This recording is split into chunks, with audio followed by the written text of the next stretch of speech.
Hello friends. आज हम करने वाले हैं BHEL 2019 previous year question paper का सेकंड पार्ट। इस पार्ट में हम लोग कंप्लीट कर लेंगे पूरा पेपर। तो देखते हैं, यहाँ पर लास्ट पर मैंने आपके 60 क्वेश्चंस करवा दिए थे, आज हम लोग फिर से करेंगे, तो नेक्स्ट 60 क्वेश्चंस हम लोग यहाँ पर कर लेंगे। चलिए देखते हैं आज का पहला क्वेश्चन क्या है। तो फर्स्ट क्वेश्चन आपका कंट्रोल सिस्टम से है। The system X T is equal to A X T plus B U T with, जहां पर आपकी कुछ मैट्रिक्स दी गई है। ए मैट्रिक्स आपको दी गई है और यहाँ पर आपकी एक मैट्रिक्स बी दी गई है। जानना चाहता है कि सिस्टम स्टेबल है, अनस्टेबल है, कंट्रोलेबल है या अनकंट्रोलेबल है। ठीक है, चलिए पहले मैं आपको यहाँ पर चेक करवाता हूँ कंट्रोलेबिलिटी। ठीक है, फर्स्ट ऑफ ऑल हम लोग यहाँ पर चेक कर लेते हैं कि इसमें कंट्रोलेबिलिटी होगी या नहीं होगी। कंट्रोलेबिलिटी के लिए क्या करना चाहिए हमको, यहाँ पर एक हम लोग मैट्रिक्स बनाएंगे बी ए बी, क्योंकि 2x2 की मैट्रिक्स है ए वाली, इस वजह से ये आपकी मैट्रिक्स बनेगी। अगर सिस्टम कंट्रोलेबल होगा तो इसके लिए आपका क्या होना चाहिए, रैंक शुड बी एन। ठीक है, रैंक मस्ट बी एन। ठीक है, एन का रैंक होना चाहिए, मतलब 2x2 की मैट्रिक्स है तो हर हाल में रैंक आपकी 2 होनी चाहिए। तो बी आपके पास गिवन ही है। ए बी हम लोग पहले निकाल लेते हैं। A B, A is equal to -1 2 0 2 multiply by B 0 1। ठीक है जी, देखते हैं यहाँ पर कितना आएगा। तो ये तो हो गया 0 + 2 एंड 0 + 1। ये भी आपके पास मैट्रिक्स आ गई 2 1। ठीक है, यहाँ पर आप लोग इसको पुट कर सकते हैं। फाइनली हमने इसको यहाँ पर पुट कर दिया बी ए बी पर। हमने इसको बी ए बी पर यहाँ पर रख दिया। तो बी का वैल्यू था आपके पास 0 1 एंड ए बी है 2 1। आप इसको चेक कर सकते हैं, आप इसको चेक कर लीजिएगा। कैसे भी आप इसको चेक करेंगे, यहाँ पर आपकी जो रैंक रहेगी वह रैंक आएगी 2। ठीक है, rank is equal to 2। So it means system is controllable. इसका मतलब क्या हो गया कि सिस्टम हमारा कंट्रोलेबल रहेगा, सिस्टम रहेगा कंट्रोलेबल। ठीक है, अब चलिए चेक करते हैं इसकी स्टेबिलिटी के बारे में कि क्या ये स्टेबल होगा या अनस्टेबल होगा। तो जरा mod of S I minus A पता करते हैं। Mod of S I minus A is equal to 0 करेंगे। मॉड सर क्यों कर रहे हैं, क्योंकि इससे मैं कैरेक्टरिस्टिक्स इक्वेशन पता कर लूंगा और कैरेक्टरिस्टिक्स इक्वेशन की हेल्प से मैं स्टेबिलिटी देख लूंगा यहाँ पर। तो एस 1 0 0 1 आइडेंटिटी मैट्रिक्स माइनस ए -1 2 0 2। ठीक है जी, ये हो गया s+1 -2 0 and it is s-2। ठीक है जी, इसका मॉड निकाल दीजिएगा। इसका मॉड अगर आप निकालेंगे तो it is s+1 into s-2 is equal to 0 and your final matrix final equation will be equal to s² - s -2 is equal to 0। ये आपको क्या प्राप्त हुआ सर, ये मुझे कैरेक्टरिस्टिक्स इक्वेशन प्राप्त हो रहा है। ये हमें क्या प्राप्त हो रहा है दोस्तों, यहाँ पर ये मुझे कैरेक्टरिस्टिक्स इक्वेशन प्राप्त हो रहा है। अब कैरेक्टरिस्टिक्स इक्वेशन पर आरएच क्राइटेरिया ने कहा था कि यहाँ पर इस इक्वेशन पर कोई भी साइन चेंज नहीं होना चाहिए, कोई भी साइन चेंज नहीं होना चाहिए। किंतु यहाँ पर क्या है, यहाँ पर साइन चेंज हो रहा है, प्लस के बाद माइनस साइन आ रहा है। इस वजह से सिस्टम हमारा कैसा है, अनस्टेबल है। इस वजह से मुझे यहाँ पर आरएच क्राइटेरिया अप्लाई करने की भी आवश्यकता नहीं होगी। ठीक है, इक्वेशन पे माइनस साइन आ रहा है, इस वजह से सिस्टम अनस्टेबल है। और रैंक यहाँ पर आपको कितनी मिल रही है, 2 मिल गई है, तो सिस्टम कंट्रोलेबल है। कौन सा ऑप्शन हमको करेक्ट करना चाहिए, ऑप्शन नंबर बी यहाँ पर हमारा करेक्ट हो जाएगा। अगला क्वेश्चन चलिए देखते हैं। अगला क्वेश्चन आपसे क्या कह रहा है, द ब्रेकडाउन इज परमानेंट इन। कह रहा है कि ब्रेकडाउन परमानेंट किस पर होगा, लिक्विड पर होगा, वेपर्स पर होगा, गैसेस पर होगा या फिर सॉलिड्स पर होगा। ठीक है, ब्रेकडाउन परमानेंट किस पर हुआ करता है, तो permanent breakdown occurs at the solid. ठीक है, किस पर रहता है, सॉलिड पर रहा करता है। क्यों हुआ करता है, because of the sudden change of current की वजह से हो सकता है ये। ठीक है, इसका जो रीजन हो सकता है, इसका जो मुख्य कारण रह सकता है, तो ये होगा sudden change of current, sudden change of current. अब चूंकि सडन चेंज ऑफ करंट हो गया है, आपने कहा कि सर ब्रेकडाउन हो जाएगा। सो ये जो परमानेंट ब्रेकडाउन है वो सर दिखता कैसा है, ये आपको शो कैसा होगा। सो यहां पर ये क्रिएट कर देगा परमानेंट मॉलिक्यूलर और फिजिकल चेंजेस। ठीक है, ये क्या कर देगा, परमानेंट परमानेंट मॉलिक्यूलर और फिजिकल चेंजेस ये कर देता है। ठीक है जी, फिजिकल चेंज यहां पर आपके हो जाते हैं। इस वजह से आपका परमानेंट ब्रेकडाउन जो रहेगा वो कहां पर होने वाला है, सॉलिड्स पर रहेगा। चलिए नेक्स्ट क्वेश्चन देखते हैं। A transformer has an efficiency of 85%। Transformer पर जो इफिशियंसी है बच्चों कितनी, यहाँ पर 85% है। वर्क्स ऑन 100 वोल्ट 4 केवीए, ये काम कर रहा है 100 वोल्ट 4 केवीए पर। If the secondary voltage is 200 volt, primary current is, ठीक है, यहाँ पर आपका सेकेंडरी वोल्टेज 200 का है और प्राइमरी करंट यहाँ पर आपसे पूछ रहा है, यहाँ पर कौन सी करंट पूछ रहा है, कह रहा है कि प्राइमरी करंट मुझे बता दीजिए। तो चलिए जरा गिवन डेटा देख लीजिए। तो given data V1 is equal to है 100 volt and V2 is equal to है 200 वोल्ट एंड VA यहां पर आपको दिया गया है 4000 वोल्ट एम्पियर। VA कितना है, 4000 वोल्ट एम्पियर दिया। ट्रांसफॉर्मर के केस में मुझे क्या पता है, ट्रांसफॉर्मर के केस में हमें पता होता है कि primary side of VA is equal to secondary side of VA। ठीक है, प्राइमरी और सेकेंडरी साइड पर जो अपरेंट पावर होती है वह समान होती है। तो अक्सर कोई दिक्कत ही नहीं है, आपके पास अपरेंट पावर तो गिवन है 4000, तो इसी को सॉल्व कर लीजिए।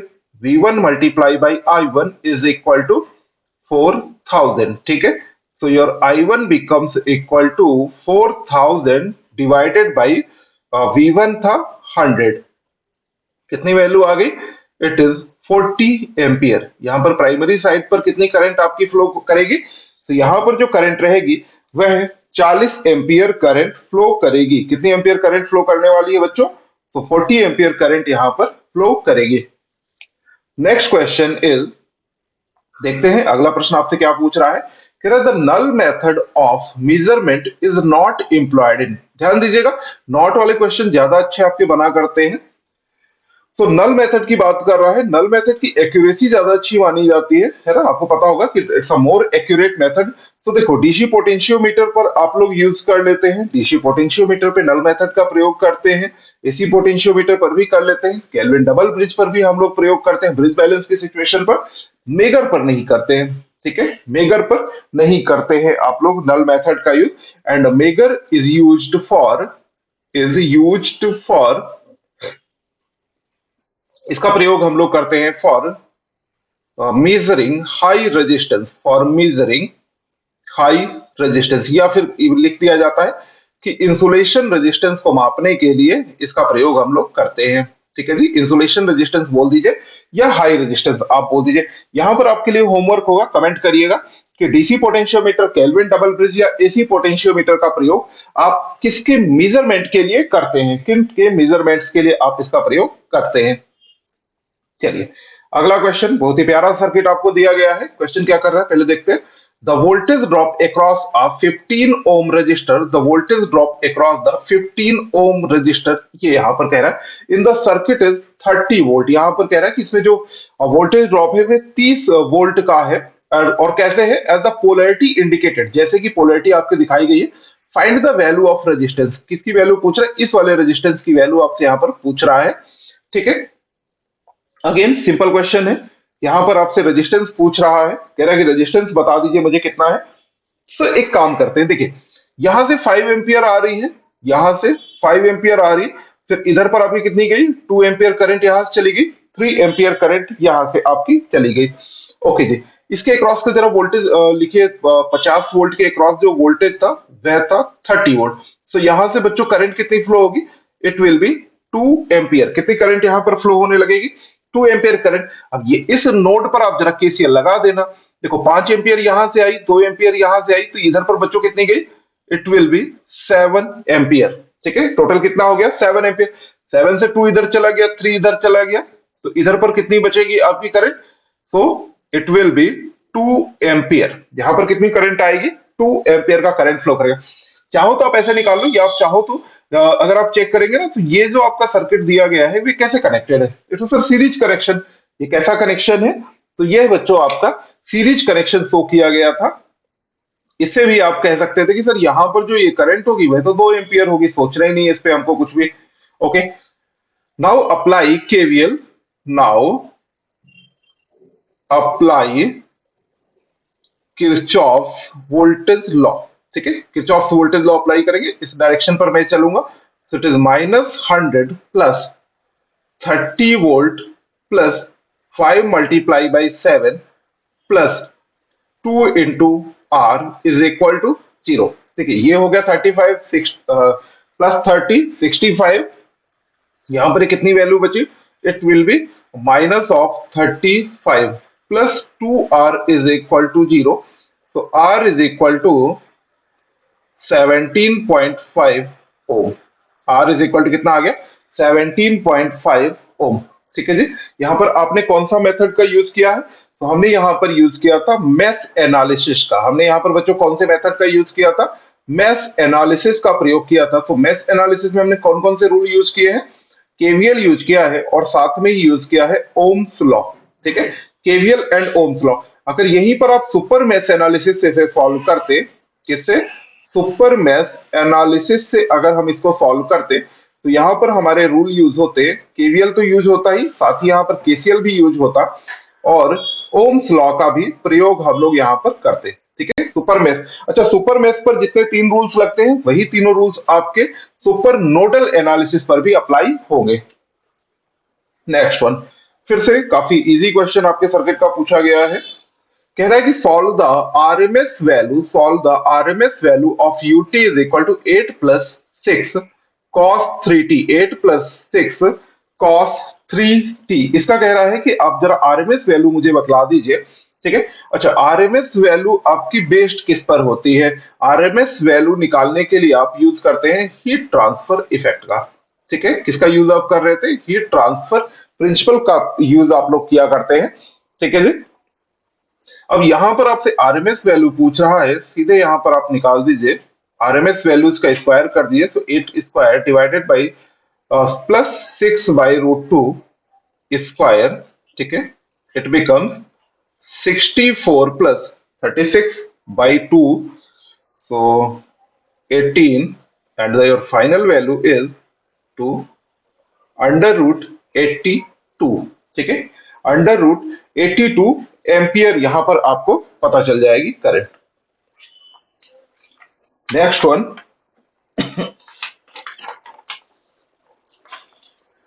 अ diode whose terminal characteristics are related. एक डायोड है जिसकी टर्मिनल कैरेक्टरिस्टिक्स आपको दी गई है, is equal to ID is equal to I S into V divided by V T, is biased at ID is equal to 2 milliampere. Find the dynamic resistance of the diode. ठीक है, आपसे dynamic resistance of diode पूछा है, जहां पर नीटा आपको 2 दिया गया है और वीटी की वैल्यू कितनी दी गई है? 25 मिली एम्पियर। ठीक है, सॉरी मिली वोल्ट आपको यहां पर प्रोवाइडेड है। Sir what is the dynamic resistance? Dynamic resistance diode का कितना होता है?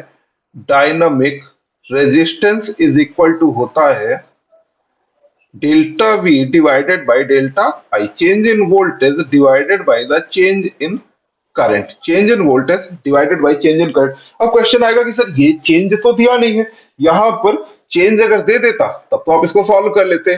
ना नहीं दिया तो कोई बात नहीं, दूसरा फॉर्मूला लगा लीजिए। It is Neeta VT divided by I D.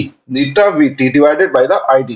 देखिए यहां पर जो आपका इक्वेशन पर गिवन भी है, नीटा का वैल्यू 2 आ गया, VT is equal to 25 millivolt and I D is equal to 2 millivolt. ठीक है, यहां पर मिली का भी प्रयोग कर लीजिए। It is 10 to the power minus 3. So finally your dynamic resistance is 25 ohm. कितना आ गया डायनेमिक रेजिस्टेंस यहां पर आपके पास? 25 ओम। ऑप्शन नंबर डी करेक्ट होगा। अगला क्वेश्चन कह रहा है यहां पर आपसे, नेक्स्ट क्वेश्चन कह रहा है which type of device is JFET. JFET किस प्रकार की डिवाइस होती है? भाई साहब अब इस क्वेश्चन को तो थोड़ा ही बताऊंगा मैं, बाकी आपको कमेंट करने पड़ेंगे। जेएफईटी आपका वोल्टेज कंट्रोल डिवाइस होता है। ठीक है, जेएफईटी कैसी है? Voltage control device. चलो मैं बतला ही देता हूं। करंट कंट्रोल डिवाइस आपकी कौन सी होती है? तो बीजेटी होती है मेरी। ठीक है, बीजेटी होती है current control. Sir voltage controlled और कौन सी डिवाइस होती है? ऑप एम्प भी होता है, ऑपरेशनल एम्पलीफायर भी वोल्टेज कंट्रोल डिवाइस हुआ करता है। Okay, resistance control and conductance control की बात नहीं करनी है, ना ही ये आपके रहेंगे। अगला प्रश्न, इलेक्ट्रॉनिक्स से काफी अच्छे क्वेश्चंस यहां पर आपसे किए गए हैं कि if J is equal to K in case of the JK flip flop then the resulting flip flop will be known as. ठीक है, तब आपका रिजल्टिंग फ्लिप फ्लॉप क्या होता है? ठीक है, रिजल्टिंग फ्लिप फ्लॉप आपका क्या बनता है? जब आपके दोनों इनपुट्स सेम होते हैं, ठीक है, जब आपके दोनों इनपुट्स सेम होते हैं, जैसे कि यहां दिया गया है J इज इक्वल टू के, उस समय जो रिजल्टेंट फ्लिप फ्लॉप आता है, या कहूं कि रिजल्टेंट आउटपुट आता है, वह किसका आता है? टी टाइप फ्लिप फ्लॉप का आता है, ठीक है, किसका आता है? टी टाइप फ्लिप फ्लॉप का आता है। And it's also known as, क्या नाम है इसका? होमवर्क कर दे, कोई बात नहीं, बता देता हूं। यूनिवर्सल फ्लिप फ्लॉप, ठीक है जी, universal flip flop. Universal flip flop भाई साहब आप इसको क्यों बोलते हैं? क्योंकि इसकी हेल्प से बाकी के फ्लिप फ्लॉप डिजाइन किए जा सकते हैं, क्योंकि इसकी हेल्प से बाकी के फ्लिप फ्लॉप्स आपके बनाए जा सकते हैं, इस वजह से आप इसे कहते हैं यूनिवर्सल फ्लिप फ्लॉप। अगला प्रश्न, अगला प्रश्न देखते हैं क्या बोल रहा है। The per unit parameter of 300 MVA, the per unit parameter of 300 MVA machine on its base और inertia यहां पर दिया गया है 10 पर यूनिट का, जबकि रिएक्टेंस है 4 per unit. The per unit values inertia and reactance on 50 MVA common base respectively will be, मतलब कह रहा है कि जब 300 MVA का रखा है आपने बेस, उस समय इनर्सिया 10 पर यूनिट है एंड रिएक्टेंस 4 पर यूनिट है। और अगर मैं इसका बेस चेंज कर दूं, अगर मैं इसका बेस चेंज कर दूं, तो उस सिचुएशन पर रिएक्टेंस और इनर्सिया कितना होगा? रिएक्टेंस एंड इनर्सिया कितना होगा? ठीक है, so inertia per unit nu is equal to m per unit old multiply by m per unit old multiply by MVA base old, ठीक है। इंपीडेंस वाला फॉर्मूला मत अप्लाई कर देना, क्योंकि इंपीडेंस पर अपोजिट होता है, बेस इंटू ड्यू, ठीक है। ओल्ड की वैल्यू थी आपके पास 10 multiply by MVA base old है 300 एंड न्यू है आपके पास 50, so it becomes 60 M per unit. New आपके पास बच्चों यहां पर कितना हो गया? It is 60 M per unit new is equal to 60। चलिए सर एक्स पता करते हैं। So X per unit new, देखो यहां पर मैं वोल्टेज का यूज नहीं करूंगा फॉर्मूले में, क्यों? क्योंकि वोल्टेज चेंज नहीं करवा रहा, ठीक है। So it is x per unit old multiply by MVA base nu divided by MVA base old, ठीक है। और यहां पर अगर आप फर्दर इसमें चलो करते हो, फॉर्मूला दिखाई देता हूं। तो it is KV base old divided by KV base new whole square, ठीक है, होल स्क्वायर। तो चूंकि आपका वोल्टेज चेंज नहीं करा रहा, तो वोल्टेज का आप यूज मत करिए, छोड़ दीजिए, कोई आवश्यकता नहीं। तो it is 4 multiply by 50 divided by 300, it becomes 0.67, ठीक है, 0.67 पर यूनिट। कौन सा ऑप्शन यहाँ पर करेक्ट हो गया? तो ऑप्शन नंबर बी यहाँ पर आपके लिए करेक्ट हो जाएगा। कौन सा ऑप्शन करेक्ट आ गया? ऑप्शन नंबर बी यहाँ पर करेक्ट रहेगा। अगला क्वेश्चन, वाओ, लाप्लास ट्रांसफॉर्म आपसे पूछा गया है, अब इससे आसान क्या ही पूछेगा। कह रहा है कि Laplace transform of T E की पावर एटी बता दीजिए, टी ई की पावर एटी का लाप्लास ट्रांसफॉर्म बता दीजिए। मतलब सीधे यहाँ पर टिक करिए 1/s-a स्क्वायर, ठीक है, यहाँ पर सीधा टिक कर दीजिए 1/s-a स्क्वायर। यहाँ पर अगर आपको मैं कहता कि ई की पावर एटी का बताइए, तो आप मुझे बोलते कि सर इट इज 1/s-a, या ई पावर माइनस एटी का आपसे पूछते, तो it will B 1/s+a t to the power n minus 1 divided by factorial n minus 1 is equal to 1 upon s to the power n, ठीक है। Laplace का यहाँ पर सिंबल जरूर बना दीजिएगा, आपको कंफ्यूजन ना रहे। ओके, चलिए मैं आपको यहाँ पर कुछ और फॉर्मूला दिखा देता हूँ। ये लीजिए, आपके लिए यहाँ पर कुछ सिग्नल्स के बेसिक फॉर्मूले दिए गए हैं, जैसे कि F T is equal to, अगर वन है तो वन का मतलब क्या हो गया कि स्टेप सिग्नल है। ये आपका कौन सा सिग्नल हो गया? स्टेप सिग्नल की आपसे बात कर रहा है, यूनिट स्टेप की। तब लाप्लास होता है 1/s, e की पावर एटी का होता है 1/s-n, t की पावर n का factorial n divided by s to the power n+1। अभी मैंने दिखाया है, बस n-1 मैंने यूज किया था। साइनोसॉइडल का होता है a/s² + a²।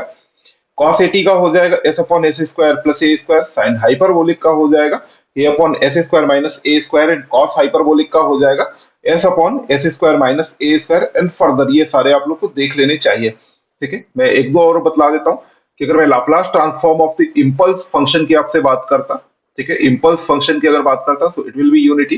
Laplace transform of अगर मैं आपसे रैंप फंक्शन की बात करता, तो it will be equal to 1/s²। And Laplace transform of parabolic signal की अगर मैं आपसे बात करता, ठीक है, पैराबोलिक की अगर हम आपसे बात करते, it will be equal to 1/s³।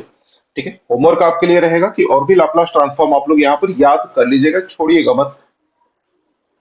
अगला क्वेश्चन, ठीक है, अगला देखते हैं कि यहाँ पर आपसे क्या प्रश्न कह रहा है कि the time which elapsed between the instant when the actuating quantity exceed कर गई है कितने पर, द पिकअप वैल्यू तक, वहां तक जहां से पिकअप होना था, and the instant when the relay contacts close.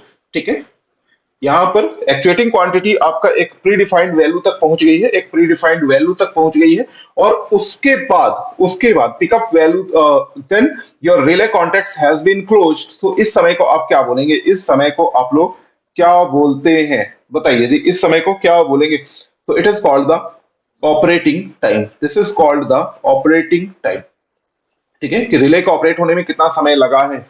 बाकी आपको कुछ और reset time and breaker time भी दिखा देते हैं। Reset time is time instant when actuating quantity becomes less than the reset value. ठीक है, अगर आपका जो ऑपरेटिंग क्वांटिटी है उसका मान क्या हो गया है कि जो एक प्री डिफाइंड वैल्यू थी उससे कम हो गया, उससे कम हो गया। ठीक है, मतलब फॉल्ट लेवल से नीचे अब आप चले गए हैं। उसके बाद रिले कॉन्टेक्ट्स को ओपन होने या नॉर्मल पोजीशन में पहुंचने में लगा हुआ समय कहलाता है reset time, this is called the reset time. Next, breaker time or circuit breaking timing refers to time it takes for a circuit breaker to open and clear fault। ठीक है, ब्रेकर टाइम क्या कह रहा है कि जब आपको circuit breaker open हो गया ना, उसके बाद से लेकर के आपका फॉल्ट क्लियर होने तक के बीच में लगा हुआ समय आपका कहलाता है ब्रेकर टाइम, जिसकी वैल्यू किसके बराबर है, this is sum to the opening time मतलब trip time and arcing time. ठीक है, कि आर्किंग टाइम और ट्रिप टाइम के एडिशन के बराबर होता है।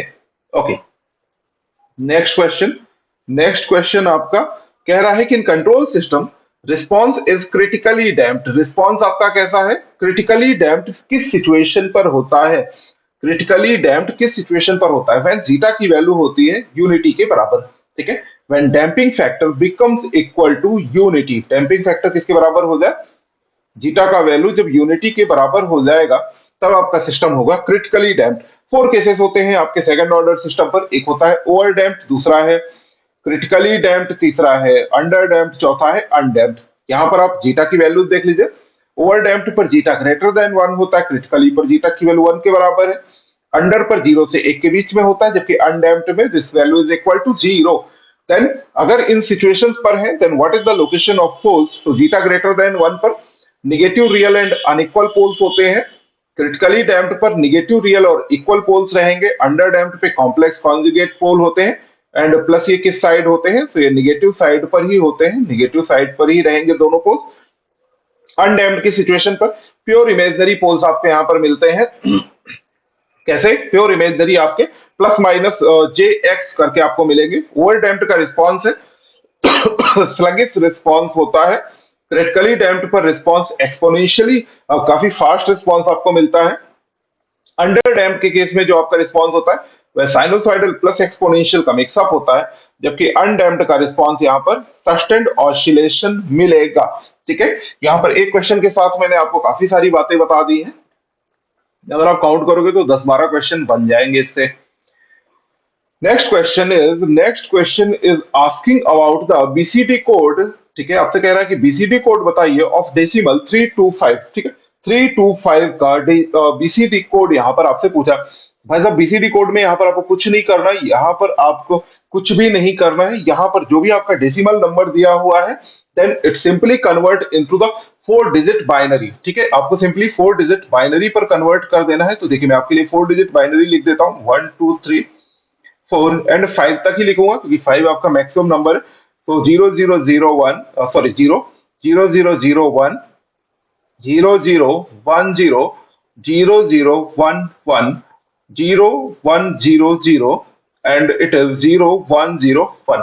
क्या आपसे कह रहा था कि 3 to 5 का मुझे बताइए, तो 3 का आ जाएगा 0011, 2 का वैल्यू आ गया 0010 एंड 5 का वैल्यू है 0101। ये लीजिए आपका बीसीडी कोड यहाँ पर आपके लिए आ गया। ठीक है, चलिए मैच करा लीजिए, यहाँ पर आपके लिए कौन सा मैच हो रहा है, तो ऑप्शन नंबर ए आपका यहाँ पर मैच हो जाएगा। यहाँ पर सिंपली ऑप्शन ए करेक्ट हो गया। चलिए अगला क्वेश्चन देखते हैं क्या कह रहा है अगला क्वेश्चन।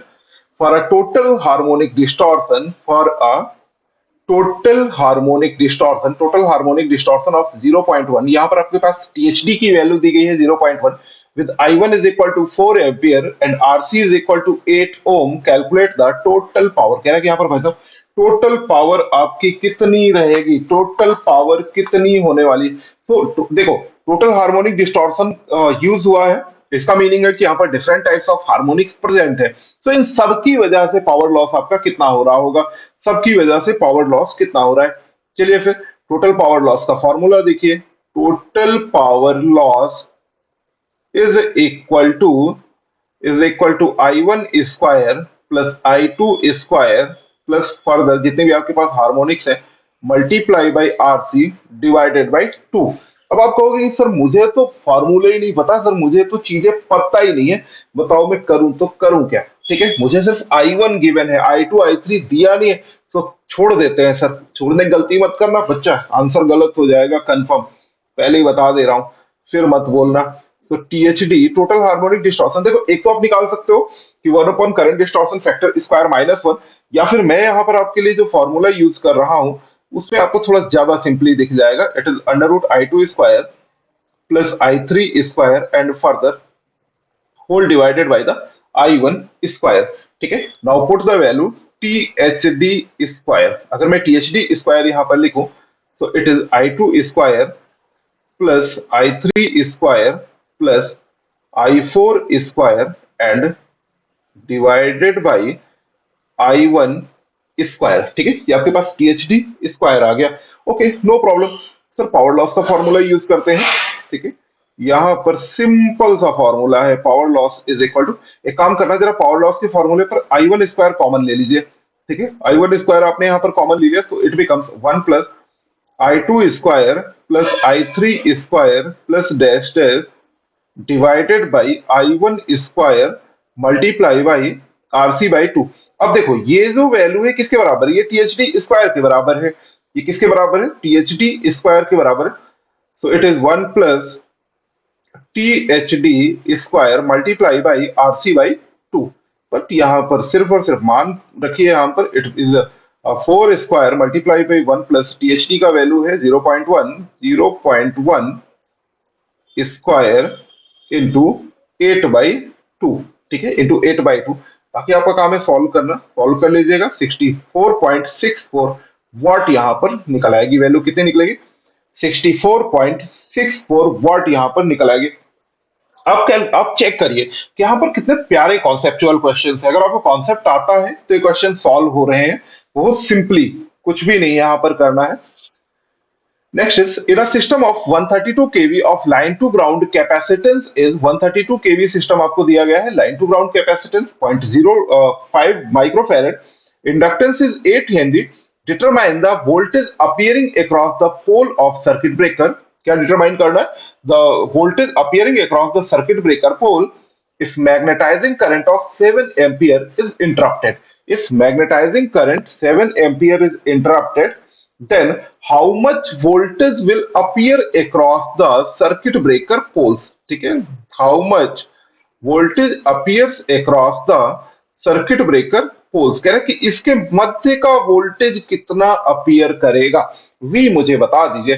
तो भैया जी यहाँ V का सीधे होता formula I under root L upon C। V is equal to है I under root L upon C। What is the value of L, L is equal to 8 and C is 0.05 multiplied by 10 to the power -6। ठीक है, and further solving this it is 88.54 kilo volt. This is 88.54 kilo volt. Option number ए यहां पर बच्चे correct रहेगा। चलिए अगले question पर आइए। The question is saying a load of 3 impedance 6 plus J9 is supplied through a line impedance of 1 plus J2 ohm. The supply voltage is 400 volt and 50 hertz. Determine the input and output power when the load is star connected। ठीक है, देखो ये figure दिया नहीं है, ये figure मैंने आपके लिए बनाया था, कि आपको यहाँ समझने में आसानी हो जाए, इसी वजह से देखिए यहाँ पर मैंने लाइन इंपीडेंस एक ही जगह पर आपको शो कर दिया है और मैंने फर्दर दिखाया नहीं है। ये लोड है आपका 6+J9 का, स्टार के कनेक्शन से आपके यहाँ पर प्रोवाइड किए गए हैं। और इसमें कह रहा है ना कि जरा मुझे पावर बतला दीजिए, ठीक है, इनपुट एंड आउटपुट पावर, मतलब एक पावर यहाँ पर बता दीजिए, इसको चलो मैं P1 बोल देता हूँ, और एक पावर ये बता दीजिए P2। P2 को आप यहाँ पर समझ सकते हैं as an output power, and P1 को यहाँ पर क्या समझ सकते हैं, as N input power. P1 को क्या बोलेंगे कि इनपुट पावर है भाई, ये तो पूरे पर लाइन और लोड दोनों पर जा रही है, जबकि P2 जो है वह आउटपुट पर है। वोल्टेज कितना दिया है, 400 वोल्ट, ऑब्वियसली थ्री फेज है तो लाइन वोल्टेज है, 400 वोल्ट बच्चे यहाँ पर क्या हो जाएगा, लाइन वोल्टेज हो जाएगा। ये लो न्यूट्रल से लगा दो यहाँ पर, चलो और एक काम कर लेते हैं। तो यहाँ पर जो वोल्टेज, अब यहाँ पर अगर मैं ऐसे लिखूं तो इसको मैं क्या बोलूंगा कि it is the surface voltage. So phase voltage पहले पता करो, phase voltage is equal to 400 divided by √3, ये लीजिए समथिंग 231 वोल्ट के आसपास आएगा, ठीक है। ये मान आप चाहो तो याद भी कर लो क्योंकि ये मान काफी ज्यादा यूज किया जाता है। It is near about 231 volt, ठीक है। अब सर यहाँ पर बताइए ना पावर कितनी रहेगी। अच्छा अब आप ध्यान दो कि +-J2 और जो +-J9 दिए ये किसकी वजह से होंगे, रिएक्टेंस की वजह से होंगे, ठीक है, ये रिएक्टेंस की वजह से होंगे। और रिएक्टेंस पर नेट पावर कितनी होती है, इंडक्टर एक कैपेसिटर दोनों पर सर पावर होती ही नहीं है।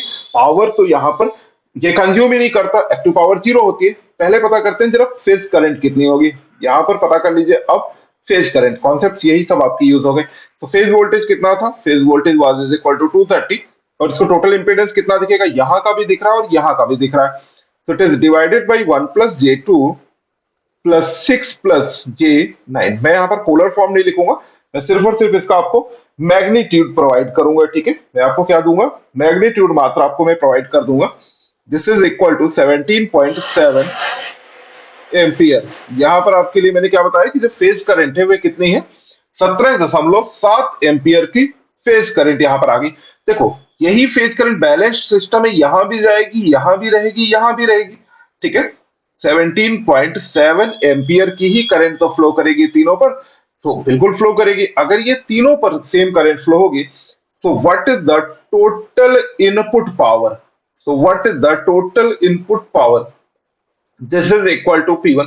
और मैंने अभी आपको इसीलिए बता दिया था यहाँ पर कॉन्सेप्ट कि भाई साहब रिएक्टेंस में पावर नहीं यूज होगी, सिर्फ रेजिस्टेंस कंज्यूम करेगा power. So it is equal to 3 into 17.7 whole square multiply by the total resistance is 6+1 is equal to 7। मैं 6+1 इसीलिए देखो लिख रहा हूं, अदरवाइज लिखने को मैं सीधे 7 भी लिख सकता था, ठीक है। ये आंसर मैं आपको देखो अगर एग्जैक्ट बताऊं तो ये नियर अबाउट पर आंसर आ रहा है, क्योंकि कैलकुलेटर की हेल्प से आपको सॉल्व करना पड़ेगा। अगर आप इसे चेक करेंगे तो आपको आंसर डिफर करता हुआ दिखेगा, ठीक है, डिफर करता हुआ दिखेगा।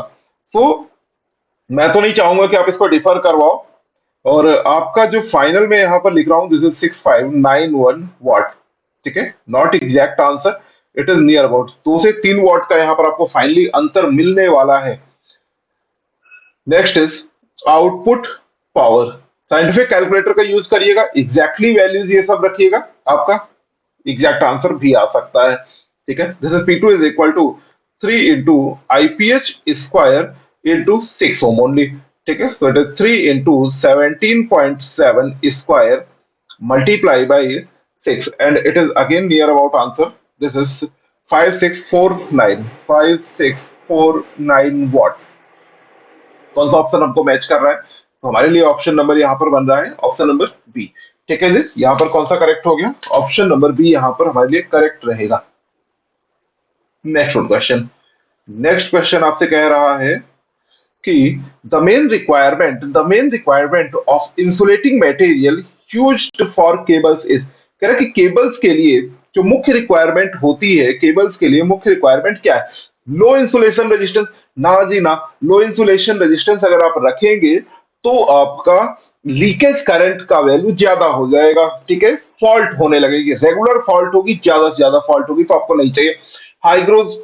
हाइग्रोस्कोपिसिटी, इसका मीनिंग होता है कि कितना ये आपका जो मॉइस्चर है उसको ऑब्जॉर्व कर सकता है, ठीक है। तो आपको नहीं चाहिए ऐसा मटेरियल जो मॉइस्चर ऑब्जॉर्व करे, ठीक है, जो आपका मॉइस्चर ज्यादा ऑब्जॉर्व करे वो मटेरियल आपको नहीं चाहिए। लेस इलास्टिसिटी ना भैया, इलास्टिक होना चाहिए मटेरियल, अदरवाइज आप लोग इंसुलेटिंग केबल जो है आपकी, जब केबल्स को आप लेइंग डाउन करेंगे इन द ग्राउंड, फिर आपको दिक्कत हो जाएगी अगर इलास्टिसिटी कम होगी। ठीक है, तो आपका कौन सा गुण होना चाहिए? तो टेनासिटी होना चाहिए, टेनासिटी होना चाहिए। टेनासिटी का मतलब होता है कि दृढ़ता की कितना अपनी वैल्यूज को फिक्स रखेगा वो। यहाँ पर आपके लिए एडिशनल यहाँ पर प्रॉपर्टीज मैंने बता दी कि क्या क्या प्रॉपर्टीज होना चाहिए। तो इंसुलेशन रेजिस्टेंस हाई होना चाहिए, डाइलेक्ट्रिक स्ट्रेंथ यहाँ पर आपकी ज्यादा होनी चाहिए, गुड मैकेनिकल प्रॉपर्टीज होनी चाहिए। अब देखो ये जो टेनेसिटी है ना, वह मैकेनिकल प्रॉपर्टी पर है, tenacity and elasticity, this one. ठीक है, इसीलिए बोलता हूँ कि थ्योरी क्लास अच्छे से पढ़ लिया करिए। ठीक है, next is non hygroscopic and not affected by the chemical reaction, क्योंकि ये डायरेक्टली ग्राउंड के संपर्क में रहेगा। ठीक है, तो जमीन में आपका different types of chemical properties हो सकती है, तो ऐसा ना हो कि इंसुलेटिंग मटेरियल उससे रिएक्ट कर जाए, फिर धीरे धीरे ये रिएक्शन आपके मेन कंडक्टर तक पहुंच जाएगा। सो ये मेन रिक्वायरमेंट है of the insulating materials used in the insulated cables. Next one, what is the Barkhausen criteria? Barkhausen criteria क्या होता है? ये होता है जी, Barkhausen criteria mod of A beta is equal to 1। Which type of diode exhibit negative resistance characteristics? Negative resistance characteristics इनमें से कौन सा डायोड एग्जिबिट करता है? पहले तो सिंबल देख लीजिए, पीएन जंक्शन डायोड का सिंबल मैंने यहाँ पर आपको दिखा रखा। जीनर डायोड में यहाँ पर एक जेड नुमा आकृति बन जाती है पीएन पर ही, एलईडी पर आपको लाइट्स दिखा देनी है। टनल डायोड आपका ये दिखा दिया, and tunnel diode has negative resistance characteristics. ठीक है, किस पर है निगेटिव रेजिस्टेंस कैरेक्टरिस्टिक्स बच्चों? तो टनल डायोड पर निगेटिव रेजिस्टेंस कैरेक्टरिस्टिक्स हुआ करती है। अगला क्वेश्चन देखते हैं आपसे क्या पूछ रहा है। For complete protection of three phase line, for complete protection of three phase line, how much phases and earth fault relay are used? How much phase and earth fault relay are used? तो कितनी चाहिए यहाँ पर? तो आपको two phase and one earth fault relay का use आप करते हैं। यहाँ पर कितना प्रयोग करेंगे? Two phase and one earth fault relay का हम लोग यहाँ पर बच्चों प्रयोग करते हैं। चलिए next question, the ratio error in current transformer is attributed to, what a lovely question, कि कह रहा है कि रेशियो एरर बताइए करंट ट्रांसफॉर्मर में आती किस वजह से। अरे बहुत प्यारी चीज है, मैं आपको देखो बताता हूं, मैं आपको ना ट्रांसफॉर्मर का एक बेसिक कॉन्सेप्ट सिखाता हूं यहाँ पर। ट्रांसफॉर्मर का बेसिक कॉन्सेप्ट जरा गौर करिएगा। ट्रांसफॉर्मर का बेसिक कॉन्सेप्ट आपने देखा होगा कि आपको पढ़ाया गया होगा कि MMF in primary is equal to MMF in secondary, in primary is equal to MMF in secondary. ये चीज तो सबने पढ़ी होगी। ओके, हाँ सर पढ़िए। तो सेकेंडरी का एमएमएफ कितना होगा? N2I2। प्राइमरी का एमएमएफ आपने कितना पढ़ा है? N1I1। भाई बच्चे यहीं पर मिस्टेक है, यहीं पर जो टर्म्स ये जो निकलेगा आपका रेशियो जो निकलता है उसी पर आपका मिस्टेक होता है। N1I1 इज इक्वल टू जो N2I2 बहुत प्यार से लिखते हो ना, दिक्कत यहीं पर है। सर क्या दिक्कत है? एक्चुअली जो प्राइमरी करंट होती है, यहाँ पर जो आपको करंट लेनी थी I1, that was not I1, this was actually I1 dash. ठीक है, सो यहाँ पर जो आपका इक्वेशन था, it was equal to N1I1 dash is equal to N2I2। So what is the I1 dash? So I1 dash was the component of current in primary, which was the reflection of secondary। ठीक है, जो कि secondary के reflection की वजह से आता था। ठीक है, तभी तो आपका जो ट्रांसफार्मर का फ्लक्स है, जो ट्रांसफार्मर का फ्लक्स है वो कांस्टेंट रहा करता है। ठीक है, ट्रांसफार्मर का फ्लक्स जो है वह कांस्टेंट रहा करता है। ठीक है, तो अभी आपने क्या किया कि I1 का यूज कर लिया, और जैसे ही आपने I1 का यूज कर लिया ना, दिक्कत वहीं पर हो गई। तो यहाँ पर निग्लेक्ट क्या करना था? यहाँ पर आपने जो निग्लेक्ट करना था वो मैग्नेटाइजिंग कंपोनेंट ऑफ करंट को निग्लेक्ट करना था। सो it is basically responsible for the, it is basically responsible for the ratio error in control current transformer. ठीक है, रेशियो एरर के लिए जो रिस्पॉन्सिबल टर्म था वह कौन बना? मैग्नेटाइजिंग कंपोनेंट ऑफ करंट बना। सर बता दीजिए, फिर इसका फॉर्मूला भी बता दीजिए। चलिए देखते हैं what is the ratio error. ठीक है, what is the ratio error? So ratio error is equal to K N minus R. ठीक है, K N minus R divided by R multiply by 100। ठीक है sir, what is the K N? K N is called the nominal ratio, K N is called the nominal ratio. And what is the sir R? R is called the actual ratio. R is called the actual radius बोल गया sorry मैं, ratio. ठीक है sir, how we can minimize the ratio error, how we can minimize the ratio error. So इसे हम लोग minimize कर सकते हैं by using the secondary turns compensation. ठीक है, it can reduce by, it can reduce by, किसके द्वारा आपको रिड्यूस किया जा सकता है? By secondary turns compensation, by secondary turns compensation. ठीक है, इसके द्वारा आप लोग इसको रिड्यूस करा सकते हैं। मतलब आपको क्या करना है, सेकेंडरी टर्न्स कंपनसेशन पे जो सेकेंडरी नंबर ऑफ टर्न्स है ना, वो थोड़े से कम करा दीजिएगा। ठीक है, स्लाइटली आप यहां पर अगर कम करा देंगे, then this error will reduce.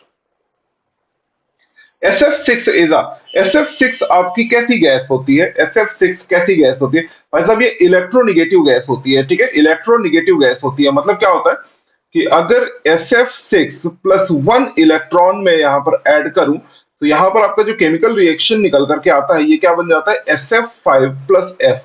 ठीक है, this is the property of the electronegativity. अब SF6 में और कौन सी क्वालिटीज होती है? ये कलरलेस है, ऑडोरलेस है एंड नॉन टॉक्सिक गैस है। ध्यान रखिएगा, ये टॉक्सिक गैस नहीं होती। डाइलेक्ट्रिक स्ट्रेंथ इसकी काफी अच्छी होती है, हाई डेंसिटी होती है, 3 to 5 टाइम्स ऑफ डेंसिटी इसकी हो जाती है, एंड हाई थर्मल स्टेबल भी ये काफी अच्छा होता है।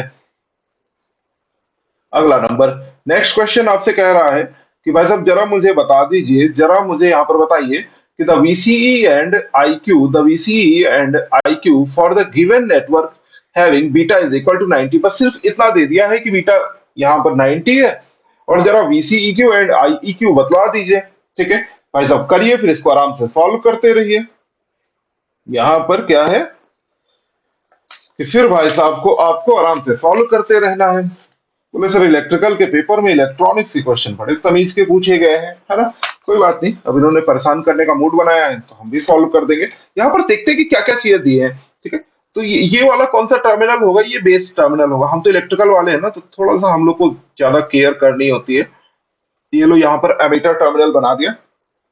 अगर एमीटर टर्मिनल बनाया तो यहाँ पर मैं एक वोल्टेज मिल गया। चलो मैं यहाँ पर नोट कर लेता हूँ कि what is the value of VEE। VEE is equal to -20 volt यहाँ पर मुझे प्रोवाइडेड है। ठीक है, एंड सर VEE 20 वोल्ट है, तो यहाँ पर सर कितना होगा VBE? तो VBE की वैल्यू बेटा यहाँ पर कितनी होगी? अरे ये सर कॉमन रहता है, कितना रहता है? 0.7 volt.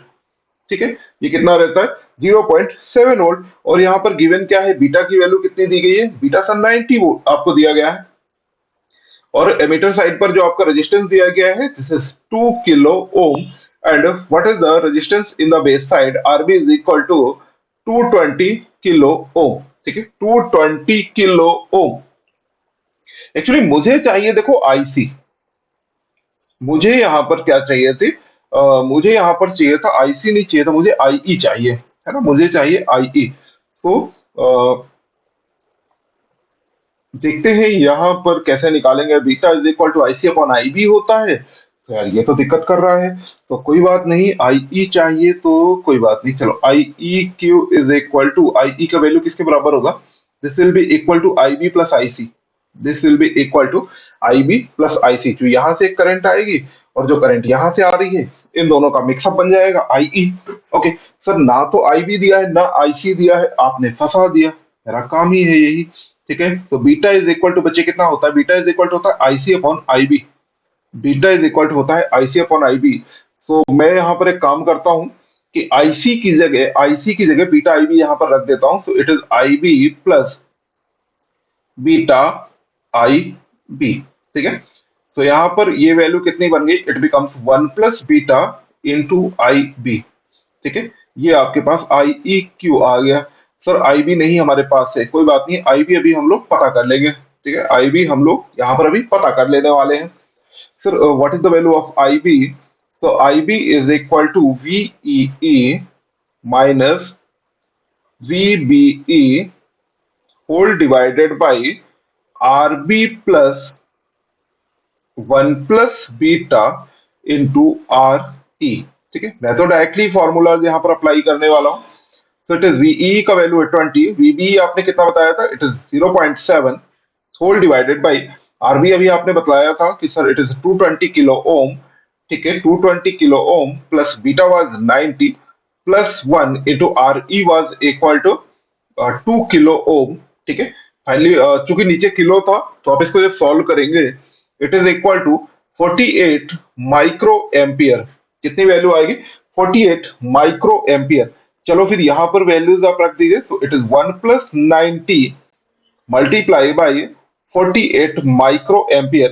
So it is finally value is 4.39 milli ampere. कितना आपके पास आंसर आ गया?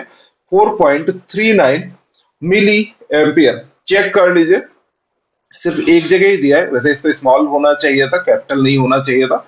तो चाहो तो यहीं से आप इसको दी एंड भी कर सकते हो, आप चाहे तो आप इसको फर्दर सॉल्व भी कर सकते हैं, ठीक है। मैं तो सॉल्व किए दे रहा हूं आपके लिए। So what is the value of VCEQ is equal to, it is VEE minus IE into RE, ठीक है। वैल्यूज यहां पर रखिए, सीधे आपका आंसर आ जाएगा। इट इज 20 माइनस, क्योंकि IE का वैल्यू अभी आपने निकाल ही लिया है, it is 4.39 into 10 to the power minus 3 multiply by RE is equal to 2 into 10 to the power 3. Your final solution will be equal to 11.22 volt. ये लीजिए, आपका पूरा का पूरा आंसर आ गया, ठीक है। कोई दिक्कत की बात नहीं है। चलिए, ऑप्शन नंबर बी यहां पर करेक्ट है। नेक्स्ट क्वेश्चन देखते हैं। नेक्स्ट क्वेश्चन आपसे यहां पर क्या कह रहा है? in the case of transformer the increase in temperature is directly proportional to, कह रहे हैं कि ट्रांसफार्मर में जो टेम्परेचर आपका इंक्रीज हो रहा है वह किसके डायरेक्टली प्रोपोर्शनल होता है? It is directly proportional to which quantity, ठीक है। देखो, यहां पर जब ट्रांसफर किसी भी मशीन की जब रेटिंग डिफाइन होती है ना, जब रेटिंग डिफाइन करते थे तब आपने यूज किया था लॉसेस का, ठीक है। लॉसेस का नहीं यूज किया था, एक्चुअली हीट का यूज किया था, ठीक है। और हीट किसकी वजह से आई थी? तो ये आई थी ड्यू टू द लॉसेस। और लॉसेस जो आपके हैं ट्रांसफार्मर पर वो दो प्रकार के होते हैं, एक होता है कोर लॉस और दूसरा होता है कॉपर लॉस, ठीक है। एक होता है कोर लॉस, दूसरा होता है copper loss. Core loss depends upon the voltage and copper loss depends upon the current, ठीक है। इन दो पैरामीटर्स पर निर्भर करता है। सब जब रेटिंग की बात आई थी तब आपने इसी वजह से कहा था कि रेटिंग सर हम रखेंगे फिर V multiply by I, and V multiply by I is a apparent power. जी कौन सी पावर होती है? It is an apparent power. तो फाइनल आंसर यहां पर कौन सा मुझे कर लेना चाहिए? क्वेश्चन ने कहा था कि the increase in temperature is directly proportional to, किसके डायरेक्टली प्रोपोर्शनल है? It is directly proportional to apparent power. किसके डायरेक्टली प्रोपोर्शनल है बच्चे? अपरेंट पावर के समानुपाती होता है। चलिए, नेक्स्ट वन, नेक्स्ट क्वेश्चन देखते हैं क्या कह रहा है।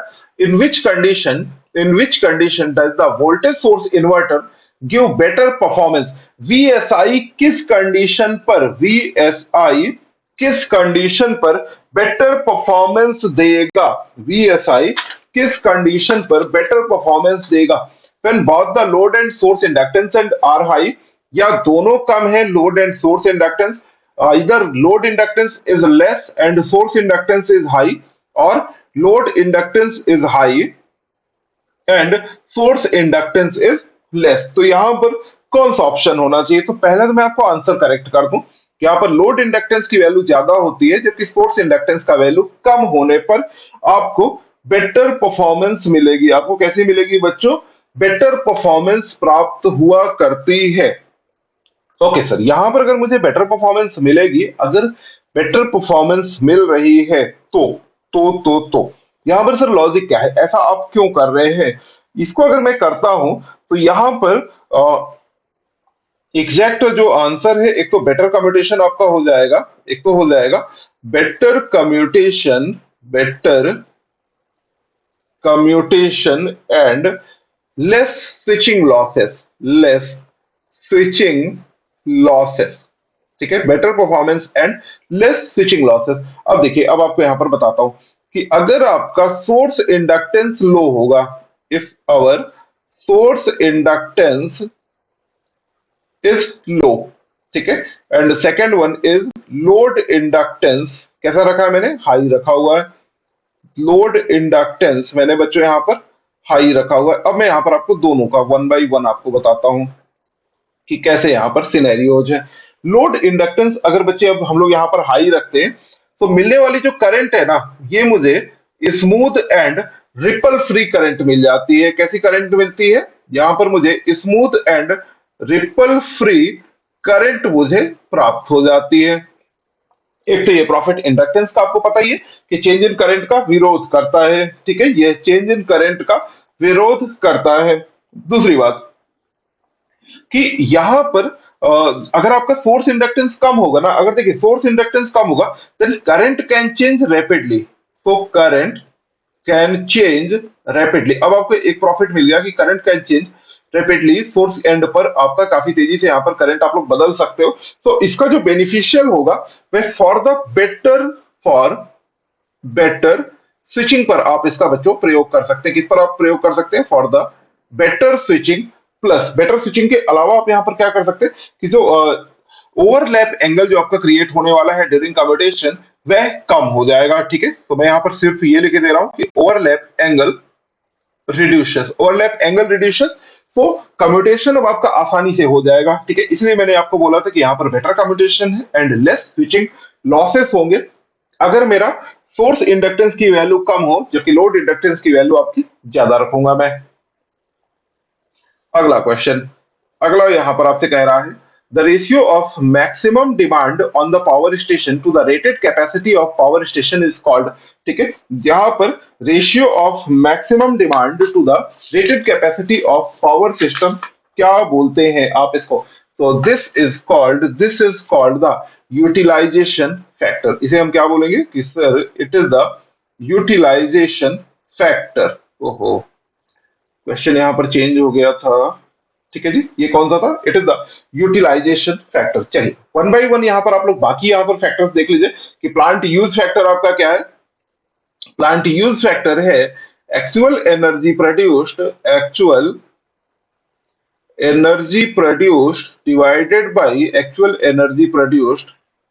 Divided by the installed capacity divided by installed capacity multiply by operating our,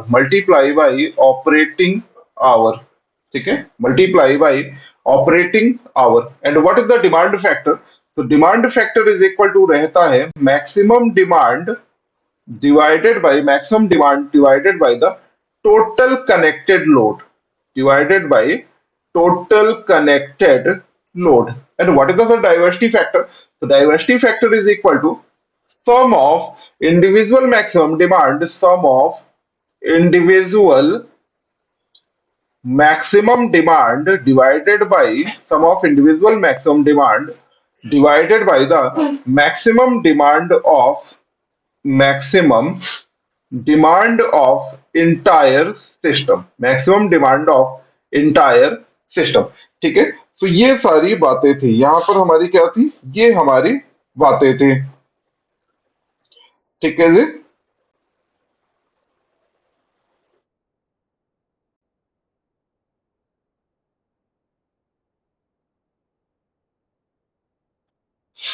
चलिए देखते हैं बच्चे यहां पर नेक्स्ट क्वेश्चन आपसे यहां पर क्या पूछ रहा है। नेक्स्ट क्वेश्चन कह रहा है कि find the making current of circuit breaker, find the making current of circuit breaker for circuit having current of 1000 ampere, 3000 MVA, 66 kV, 3 second, three phase oil circuit breaker is. कह रहा है कि making current बता दीजिए, यहां पर हमें making current बता दीजिए, ठीक है।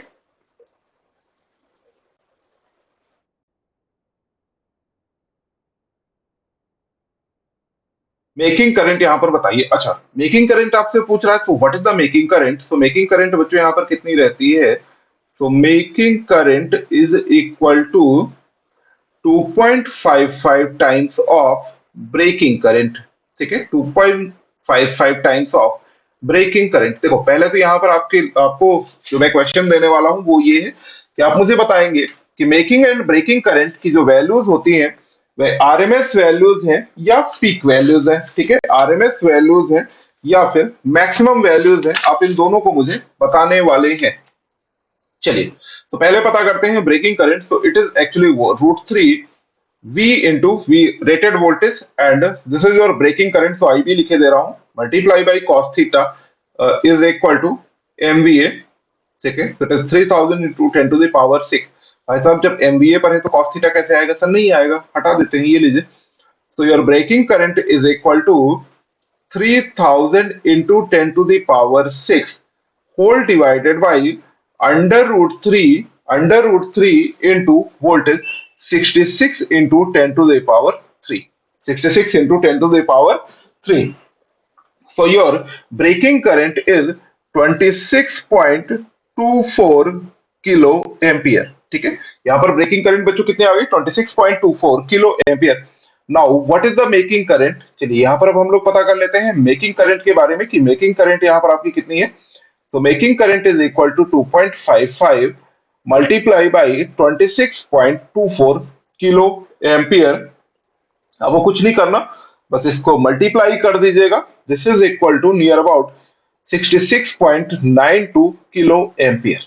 ठीक है, ऑप्शन कौन सा करेक्ट हो गया बच्चे यहाँ पर? तो ऑप्शन नंबर बी यहाँ पर हमारा करेक्ट होगा। तो हम इसको कमेंट करके जरूर बताएंगे कि ब्रेकिंग और मेकिंग करंट की जो वैल्यूज है वे कैसी होती हैं, आरएमएस वैल्यू है या पीक वैल्यूज है। Next question, a flip-flop whose stage change on rising or falling edge of a clock pulse is called। अगर आपके clock pulse में rising and falling edge change हो रही है, ठीक है, अगर ये change हो रहा है तो कौन सा flip flop है that whose state also change, whose state also change, this is called the edge triggered flip flop। इसे हम क्या बोलेंगे? This is edge triggered flip flop।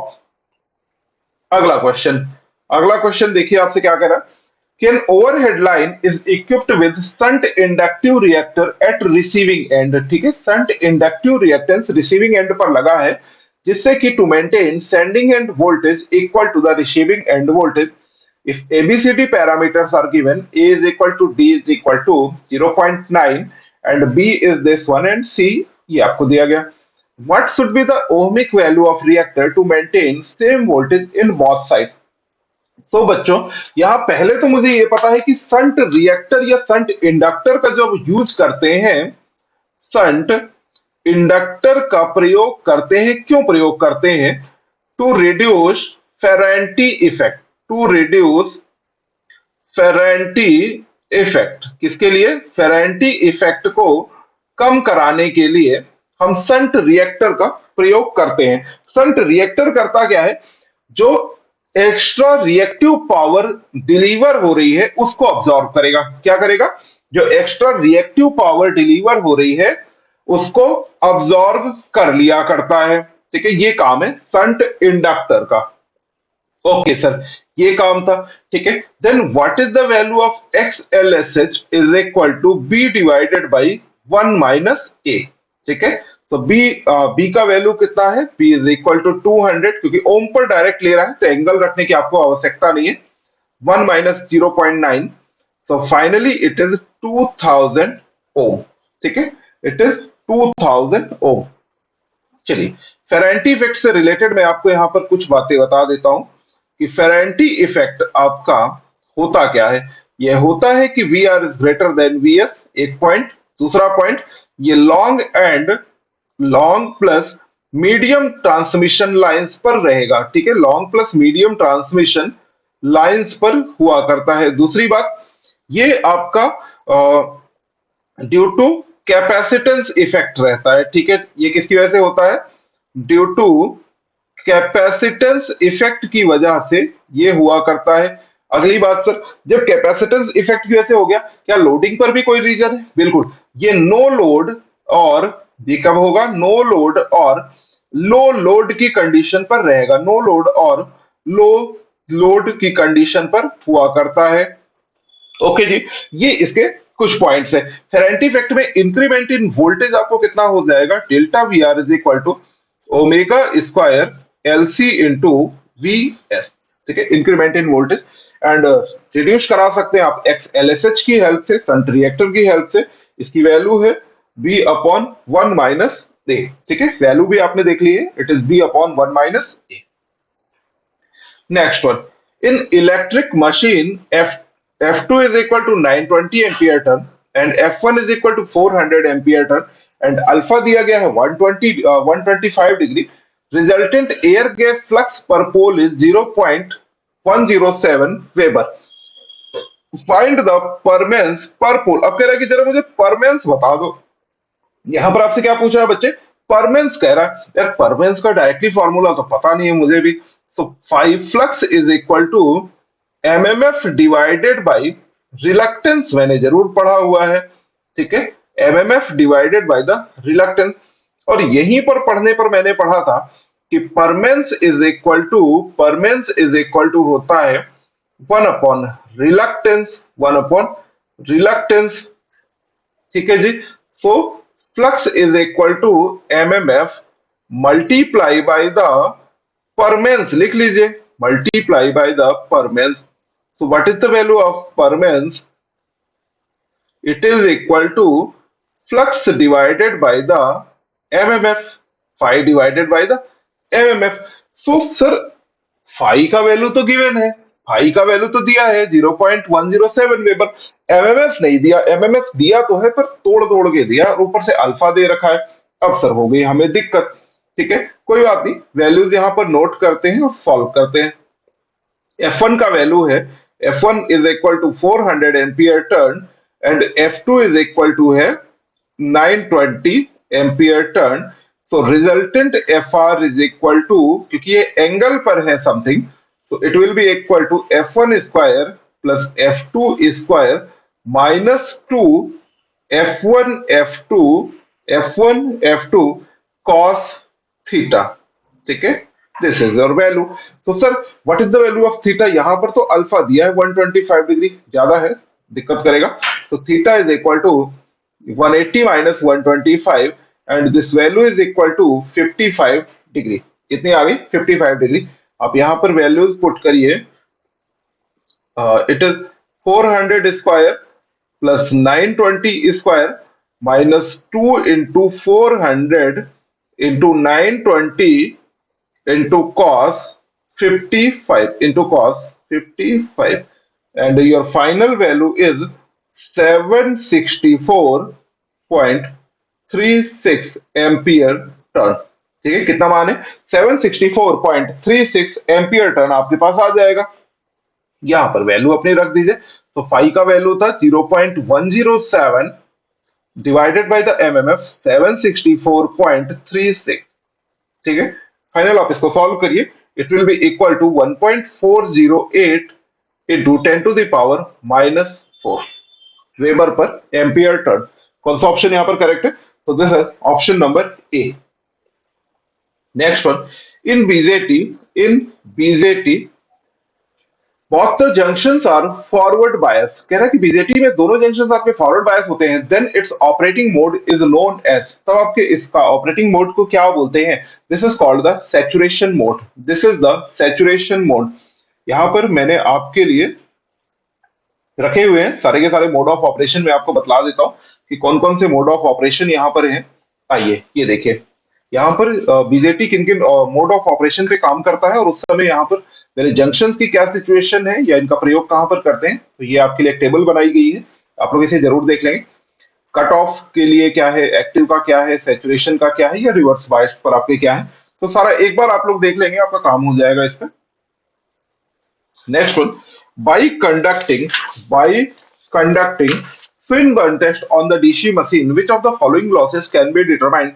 Swinburne test जो होता है, Swinburne test जो होता है एट नो लोड पर परफॉर्म किया जाता है, एट नो लोड। और फिर कहां कहां पर परफॉर्म करते हो? इन संट एंड कंपाउंड मोटर्स, ठीक है। संट एंड कंपाउंड मोटर्स में नो लोड टेस्ट आप स्विनबर्न टेस्ट आप लोग परफॉर्म किया करते हो, ठीक है। चूंकि आप नो लोड पर ऑपरेट कर रहे हो तो यहाँ पर मिलने वाले जो लॉसेस होंगे that will be equal to the constant loss. आप कौन से लॉस बच्चे यहाँ पर पता कर सकते हैं? सो कांस्टेंट लॉसेस आपको पता कर सकते हैं। स्विनबर्न टेस्ट आप डीसी सीरीज मोटर पे नहीं कर सकते हैं because that motor runs at very high speed. Next one question, in the 2 wattmeter method of measurement of 3 phase power, ठीक है। 2 वाटमीटर मेथड का आप लोग प्रयोग कर रहे हैं for the measurement of 3 phase power. कौन सी पावर आपको मेजर करनी है? 3 phase power of a balanced load if both wattmeter indicate the same reading, if the both wattmeter indicate the same reading, power factor of load is, what is the power factor of the load? देखो, एक तो है कि सीधे आप लोग रट्टा मार के रख लो, ये आपकी मर्जी है, लेकिन मैं कहूंगा कि यहाँ पर फाई का जो फॉर्मूला है उसको ध्यान दे लीजिए। tan inverse under root three W1 minus W2 divided by W1 plus W2, ठीक है। This is equal to tan inverse, क्योंकि क्वेश्चन ने कहा है कि W1 is equal to W2 है, ठीक है। क्वेश्चन कह रहा है कि यहाँ पर बैलेंस लोड है और both wattmeter indicate the same reading, ठीक है। यहाँ पर कैसी रीडिंग है, दोनों की सेम रीडिंग है। It is root three W1 minus W1 divided by W1 plus W1, so value कितनी आ गई, tan inverse zero, tan inverse zero. So what is the value of phi? So it is 0 degree. Now what is your power factor? So cos phi is equal to cos 0 and the value is unity. Answer क्या हो गया, option number ए। यहाँ पर unity power factor है। मैं आपको power factor के base पर जरा बतला देता हूँ कि what is the situation of this one. Unity 0.866, 0.5 and 0.5 से बिलो पर। इस सिचुएशन पर W1 is equal to W2 हुआ करता है, दोनों वाटमीटर की रीडिंग समान होती है। नेक्स्ट सिचुएशन पर W1 is equal to 2W2 हुआ करता है, and in this situation W1 will be W रख देता हूं and W2 is equal to zero, ठीक है। एक की रीडिंग जीरो होती है, जबकि यहाँ पर W1 की रीडिंग किसी एक की रीडिंग पॉजिटिव होगी एंड दूसरे की रीडिंग कैसी हो जाएगी, निगेटिव रीडिंग होगी, ठीक है जी।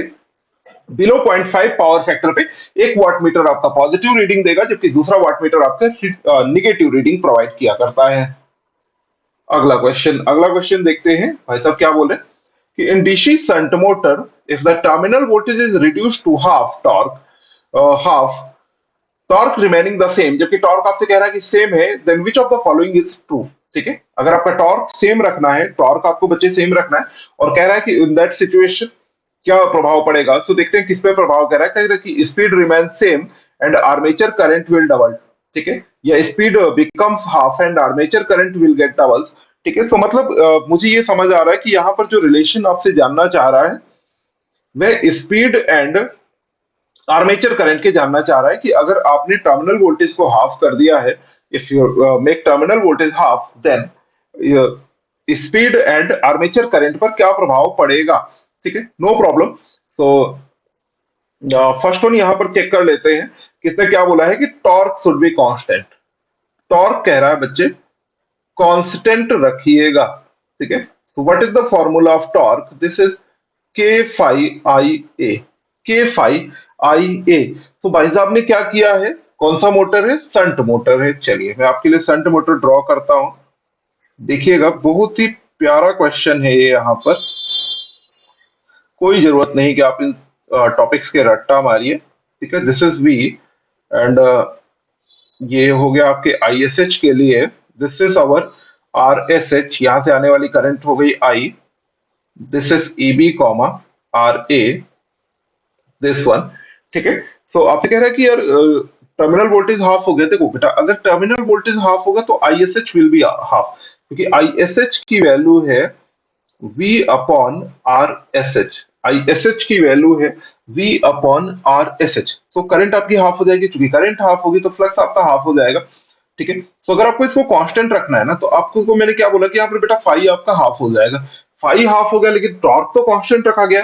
सो टू मेंटेन रेटेड टॉर्क आपको करंट की वैल्यू क्या करनी चाहिए, दोगुनी करनी चाहिए, ठीक है। जिससे कैंसिल होकर के वैल्यू फिर से सेम हो जाएगी। So first of all I A will get double, ठीक है। आई ए कैसी हो जाएगी बच्चे, डबल हो जाएगी। आई ए बच्चों कैसी हो जाएगी, डबल हो जाएगी। अगली बात करते हैं कि omega M is equal to V T minus I A R A divided by K five.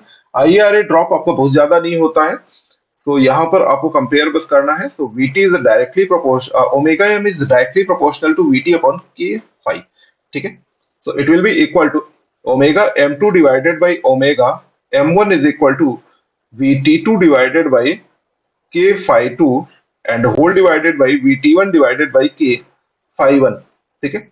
We T two divided by V T one into के five one divided by K five two, ठीक है। अब मैं यहाँ पर आपके लिए relation लिख दूं कि V T two is equal to है V T one by two, ठीक है, and five two is equal to है फाइव वन बाई टू। ठीक है, क्यों? क्योंकि आपने वोल्टेज तो हाफ करना था ना, वोल्टेज आपको हाफ करना था, कर दो हाफ, हमें कौन सी दिक्कत हो रही थी। ठीक है, तो VT2 बाई VT1 का वैल्यू कितना होगा बेटा यहाँ पर? It will be equal to 1/2 and φ1 by φ2 की वैल्यू होगी इज 2 बिकम्स 1। ठीक है, मतलब स्पीड विल रिमेन सेम। ठीक है, स्पीड यहाँ पर आपकी सेम रहेगी। या आप सिंपल सा ये भी बोल सकते थे कॉमन सेंस पर कि डीसी शंट मोटर जो है, डीसी शंट मोटर जो है, उसकी स्पीड कांस्टेंट रहती है। ये आपकी एक कांस्टेंट स्पीड मोटर होती है। कैसी मोटर है आपकी? कांस्टेंट स्पीड मोटर होती है। ठीक है जी।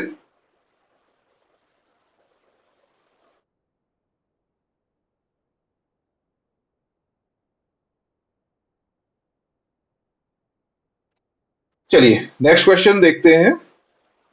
नेक्स्ट क्वेश्चन, आप लोग एक बार इस क्वेश्चन को पढ़ लीजिए।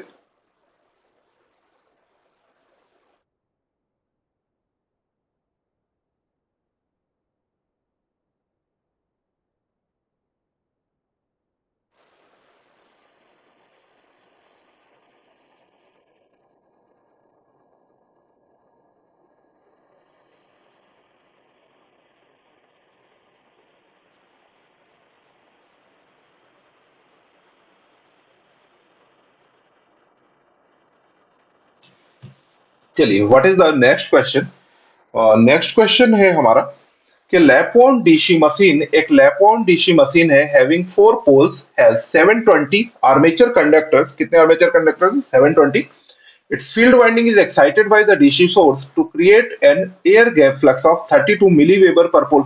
देखो यहाँ पर आपसे कह रहा है कि लैपॉन डीसी मशीन है। ठीक है, फील्ड वाइंडिंग आपने excited by a DC source, may be external DC source भी हो सकता है, आई डोंट नो, क्योंकि यहाँ पर गिवन नहीं है। The generator is run from a prime mover at 1500 rpm and supplies a current of 100 ampere to an electric load। Calculate the electromagnetic power developed in the machine. Machine पर electromagnetic power कितनी develop होगी? Machine पर electromagnetic power, बच्चे electromagnetic power will develop, it will develop at, it will develop at, कहां पर develop होगी? At armature. ठीक है, आर्मेचर। तो आर्मेचर पर अगर डेवलप हो रही है तो यहां पर जो पावर होगी वो कितनी हो जाएगी? Power will be equal to E A multiply by I A. ठीक है, ई ए मल्टीप्लाई बाई आई ए। यहां पर ऑलरेडी गिवन है कि it is delivering a current of 100 ampere. ठीक है, तो बच्चे यहाँ पर आई ए का वैल्यू ऑलरेडी गिवन है, कितना दिया गया है? 100 एम्पियर आपको दिया गया है। And E A is not given, तो चलिए ई ए का वैल्यू हम लोग पता कर लेते हैं। It is P N 5/60, Pn 5/60 into Z upon A. तो नंबर ऑफ पोल्स यहाँ पर कितने दिए गए हैं? ध्यान दीजिए, 4 पोल की मशीन है आपकी, कितने स्पीड पे रन कर रही है? 1500 आरपीएम पर आपका ये रन कर रही है। यहाँ पर फ्लक्स कितना है? तो इट इज 32 मिली वेबर का फ्लक्स है। इट इज 32 मिली वेबर का फ्लक्स है। 32 divided by 60 into total number of conductors कितने हैं? आर्मेचर कंडक्टर्स 720 कंडक्टर्स हैं, 720 कंडक्टर्स है, divided by the A number of parallel path आपसे पूछा है, lap wound, so it is 4। 4 से 4 आपका कैंसिल हो गया, ये आपने कैंसिल किया, इट इज 12। ठीक है, and this is equal to finally 576 volt. ठीक है, 576 volt। Now what is the power? So it is 576, 576 multiply by 100। ठीक है, कितना आ गया? So it is 57.6 kilo watt. कितना आ गया? 57.6 किलो वाट आपके पास टोटल इलेक्ट्रोमैग्नेटिक डेवलप्ड पावर आ चुकी है। कितनी आ गई है? टोटल डेवलप्ड इलेक्ट्रिक पावर जो है वह 576 point, sorry 57.6 watt kilowatt। Next one, the voltage source, the voltage across RLC is 3 volt, 14 and 10 volt respectively। The voltage source is a sinusoidal 10। What is the V? ठीक है, यहां पर आपसे source voltage V पूछा जा रहा है। तो V इज इक्वल टू है under root V R square plus V L minus V C whole square. It is under root VR, it is 3 square plus 14 minus 10 whole square, and this is finally your 9 plus 16 is equal to 5 volt. Source volt बेटा यहाँ पर कितना हो जाएगा, 5 volt यहाँ पर हो जाएगा। अगला क्वेश्चन आपसे देखते हैं क्या पूछ रहा है कि in case of the three-phase converter circuit during commutation when one SCR in one phase is turned on, कह रहा है कि थ्री फेज कन्वर्टर पर जब वन SCR टर्न ऑन होता है and turning off an SCR in another phase result in, और उसी समय पर आपसे कह रहा है कि turning off off SCR in the another another phase पर हो रहा है, उस सिचुएशन को आप क्या बोलते हैं? This situation is actually called the voltage notch. इसे आप क्या बोलते हैं? This situation is called the voltage notch. ठीक है जी। अगला क्वेश्चन देखते हैं। अगला क्वेश्चन यहाँ पर आपसे क्या कह रहा है कि if the network is said to be under resonance, अगर आपका नेटवर्क कहा जा रहा है कि रेजोनेंस कंडीशन पर है, then voltage and current at the network input should be equal to, अरे भाई साहब ये इन फेज होना चाहिए। ठीक है, रेजोनेंस कंडीशन के लिए, रेजोनेंस कंडीशन की कुछ बातें आपको बता देता हूं कि रेजोनेंस के लिए, ठीक है, two types of energy, two types of energy present in circuit. ठीक है, two types of energy present in circuit, इस वजह से आपका रेजोनेंस यहाँ पर अकर हो सकती है। ठीक है, ऐसे है यहाँ पर इंडक्टर एंड कैपेसिटर दोनों का होना जरूरी है। यहाँ पर इंडक्टर एंड कैपेसिटर दोनों का होना जरूरी होता है, लाइक RLC। ठीक है, यहाँ पर V एंड I, यहाँ पर जो सोर्स वोल्टेज है एंड जो सोर्स करंट है वह सेम फेज हुआ करती है। ठीक है, यहाँ पर source voltage and source current same phase होती है। ठीक है, तो ये आपका एक चीज हो गया। तो यहाँ पर जो फेज डिफरेंस है उसकी वैल्यू होती है 0 डिग्री। यहाँ पर जो पावर फैक्टर होता है वह यूनिटी रहेगा सर्किट का। और नेक्स्ट वन यहाँ पर अगर कुछ बातें करें कि नेट रिएक्टेंस जो रहता है, नेट रिएक्टेंस जो होता है वह होता है 0। ठीक है, तो नेट रिएक्टिव वोल्टेज जो हो जाएगा, यहाँ पर नेट रिएक्टिव वोल्टेज जो रहेगा उसकी वैल्यू भी शून्य होती है। ठीक है, दिस इज ऑल्सो 0। ध्यान रखिएगा, नेट रिएक्टिव वोल्टेज की मैं बात कर रहा हूँ और ना कि रिएक्टिव वोल्टेज की। नेट रिएक्टिव पावर भी जो रहेगी, नेट रिएक्टिव पावर की जो वैल्यू होगी बच्चों वह भी आपकी शून्य रहती है। Net reactive power is also equal to the 0। चलिए अगले प्रश्न पर आइए। अगला प्रश्न क्या कह रहा है कि electrolytic meter is basically, electrolytic meter जो आपका होता है वह बेसिकली कौन सा मीटर हुआ करता है? तो electrolytic meter is basically DC ampere hour meter. ठीक है, कौन सा मीटर होता है? This is a DC ampere hour meter. ठीक है, next question. Normally which of the following has negative temperature coefficient, इनमें से किसका प्रयोग आप किस मटेरियल में निगेटिव टेम्परेचर कॉफिशिएंट होता है? मतलब देखिए कॉपर, प्लेटिनम एंड निकल, ये सब के सब पॉजिटिव टेम्परेचर कॉफिशिएंट रखते हैं, जबकि थर्मिस्टर आपका निगेटिव टेम्परेचर कॉफिशिएंट होता है।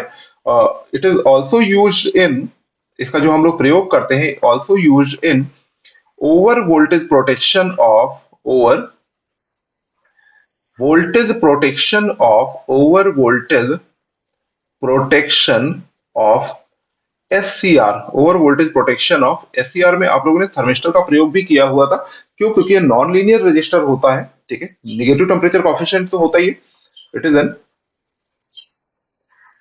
Non linear register. ठीक है, ये वोल्टेज डिपेंडेंट रजिस्टर आपका हुआ करता है। ये कैसा, सॉरी, अगर मैं इससे रेजिस्टेंस बनाता, रजिस्टर बनाता तो नॉन लीनियर बनेगा एंड इसकी डिपेंडेंसी किस पर होगी? तो ये भी चलो बता ही देता हूं किस पर डिपेंडेंसी है। वोल्टेज डिपेंडेंट रजिस्टर होता है, डिपेंडेंट रजिस्टर ये भाई साहब हुआ करते हैं।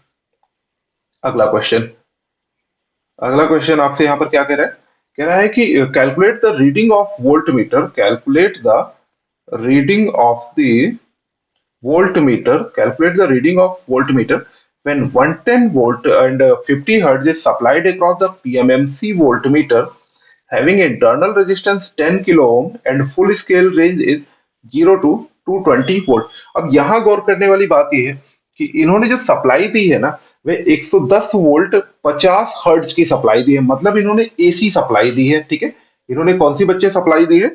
एसी सप्लाई दी है। और एसी सप्लाई किस पर दे दी है? पीएमएमसी पर दे दी है। ये गौर करिए, पीएमएमसी में एसी देने पर pointer, pointer vibrate eight pointer vibrate eight zero position, ठीक है, pointer vibrate eight zero position, it do not move further, ठीक है। ये पीएमएमसी सिर्फ और सिर्फ डीसी मेजर करता है, ठीक है, एसी नहीं मेजर करता। प्रॉपर यहाँ पर फिर कैलिब्रेशन करने पड़ जाते हैं। तो यहाँ पर ये जो मेजर करेगा reading, it will be equal to the zero volt. ये क्या करेगा, जीरो वोल्ट यहाँ पर मेजर करेगा। In control system the type of system depends on the number of, ये टाइप ऑफ सिस्टम डिपेंड करता है, टाइप ऑफ सिस्टम निर्भर करता है पोल्स एट ओरिजिन पर। किस पे निर्भर करता है बच्चे, पोल्स एट ओरिजिन पर। फॉर एग्जाम्पल अगर मैं आपके लिए यहां पर लिखता कि G S H S is equal to K divided by S square into S plus three, ठीक है। तो यहाँ पर आप चेक करोगे तो एस का मान निकलेगा, दो तो जीरो निकलेंगे और एक एस का मान आएगा -3। तो ये आपका क्या हो गया, these are the poles at origin, poles at origin. तो ये क्या बताएगा, ये आपको टाइप ऑफ सिस्टम बता देगा। ये बच्चों आपको क्या बता देगा, ये बता देगा कि टाइप ऑफ सिस्टम आपके क्या है। एंड फिर यहां पर आपने देखा कि सर ये तो टोटल पोल्स आपको दिख रहे हैं, yes these are the total poles. And total poles मुझे बताएंगे order of system. Total poles बच्चे क्या बताएंगे, मुझे यहाँ पर ऑर्डर ऑफ सिस्टम बता देते हैं। ओके, तो यहाँ पर ऑप्शन नंबर सी करेक्ट था। अगला question, the initial slope of Bode plot gives an indication of, initial slope जो होता है वह किसका इंडिकेशन हमें प्रोवाइड करता है। ये इनिशियली मुझे बताता है, इनिशियल स्लोप जो रहता है वह सिंपली मुझे बताता है कि क्या मुझे रखना चाहिए था टाइप ऑफ सिस्टम, ठीक है। ये टाइप ऑफ सिस्टम की मुझे इंफॉर्मेशन प्रोवाइड करेगा, ठीक है। मतलब क्या कोई पोल ओरिजिन पर है क्या, अगर नहीं है पोल ओरिजिन पर तब ठीक है मैं शुरू कर लेता हूँ दूसरे से भी।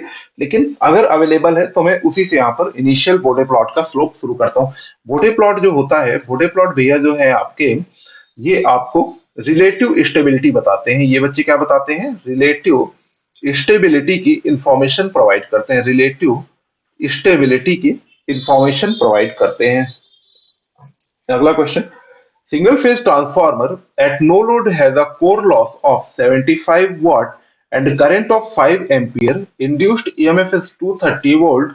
Determine the magnetizing current and core loss current respectively. आपसे यहाँ पर क्या कर रहा है कि मैग्नेटाइजिंग करंट और कोर लॉस करंट आप यहाँ पर बता दीजिए। No problem. यहाँ पर कोर लॉस कितना दिया गया है, कोर लॉस यहाँ पर आपको प्रोवाइडेड है 75 वाट का, ठीक है। यहाँ पर कोर लॉस क्योंकि नो लोड पर आप काम कर रहे हैं तो नो लोड करंट आपकी कितनी हो जाएगी, 5 एम्पियर। यहाँ पर मैं आपके लिए लिख भी दे रहा हूं कि this is no load current. No load current कितनी बच्चे, 5 एम्पियर है। एंड जो ऑपरेटिंग वोल्टेज है this is equal to the 230 volt. कह रहे हैं कि अब मुझे मैग्नेटाइजिंग कंपोनेंट ऑफ करंट बताइए and core loss component of current बताइए, ठीक है। इनके फॉर्मूला देख लेते हैं। आई एम की वैल्यू होती है I not into sine theta and IC की वैल्यू होती है, आईसी की वैल्यू होती है I not into cos theta, ठीक है जी। तो चलिए यहां से इसको सॉल्व करते हैं।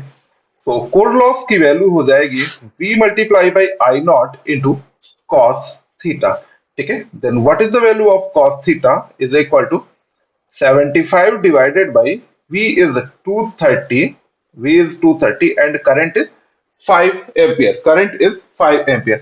So your power factor is 0.0652, 0.0652। देखो यहाँ अगर आप इस डेटा को चेक करते हैं तो ये भी आपको पता चलेगा कि कितना पुअर पावर फैक्टर मिल रहा है, ठीक है। तभी तो आप लोगों ने शॉर्ट सर्किट टेस्ट जब आपने परफॉर्म किया था वहां पर लो पावर फैक्टर वाटमीटर का यूज किया था, ठीक है, तभी आपने वहां पर यूज किया था, ठीक है। चलिए अब यहां से निकाल लीजिए। तो आईसी की वैल्यू फाइनली आपके पास है 5 मल्टीप्लाई बाई 0.0652, 0.0652, ठीक है। ये आपके पास हो गया 0.326 and what is the value of I M.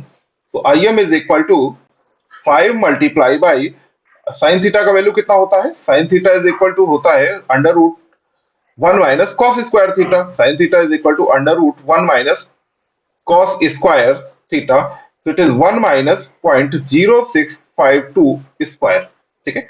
आप इसको सॉल्व करते हैं, दिस इज नियर अबाउट 4.98। इसका जो मान आ रहा है ना वो 4.98 आ रहा है बच्चे।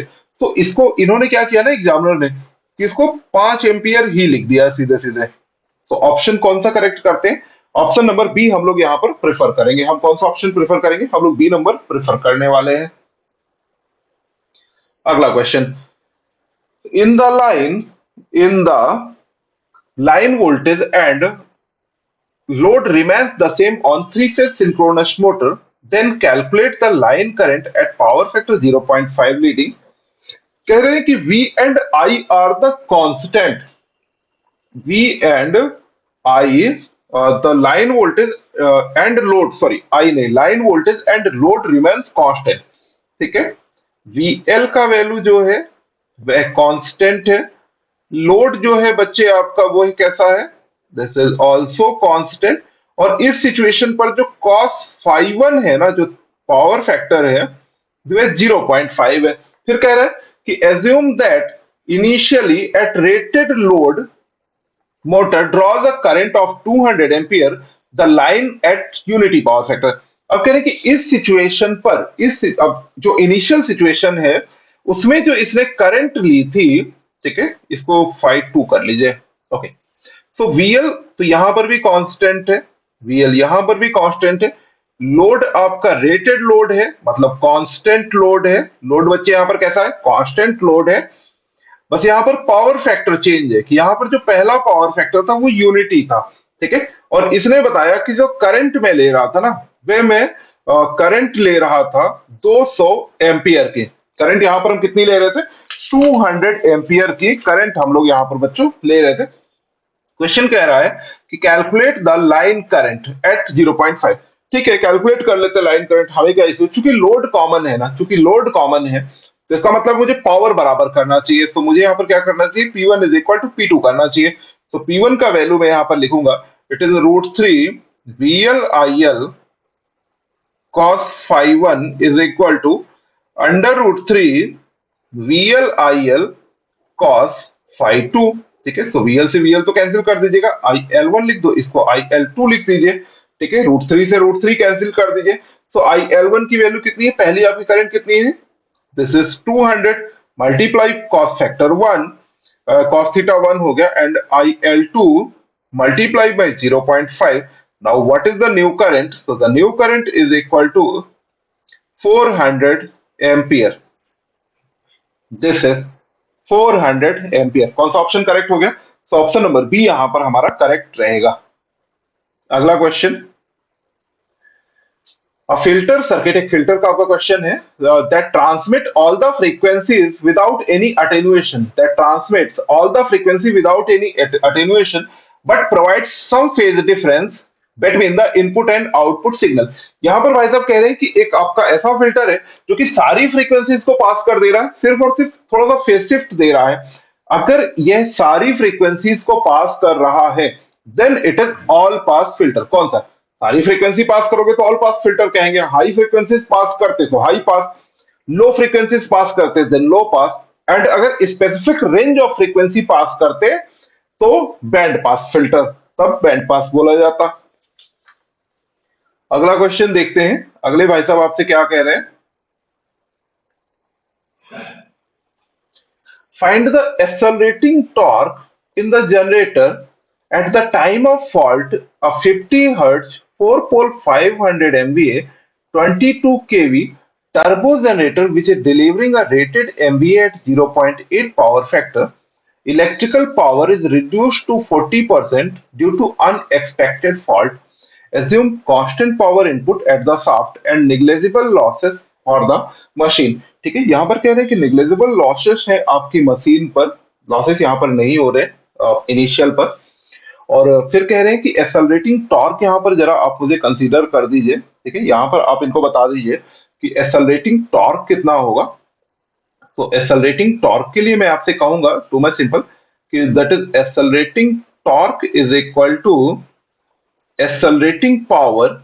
ठीक है, this is accelerating power divided by the angular speed. ठीक है, सिंक्रोनस स्पीड के टर्म पर ओमेगा एफ।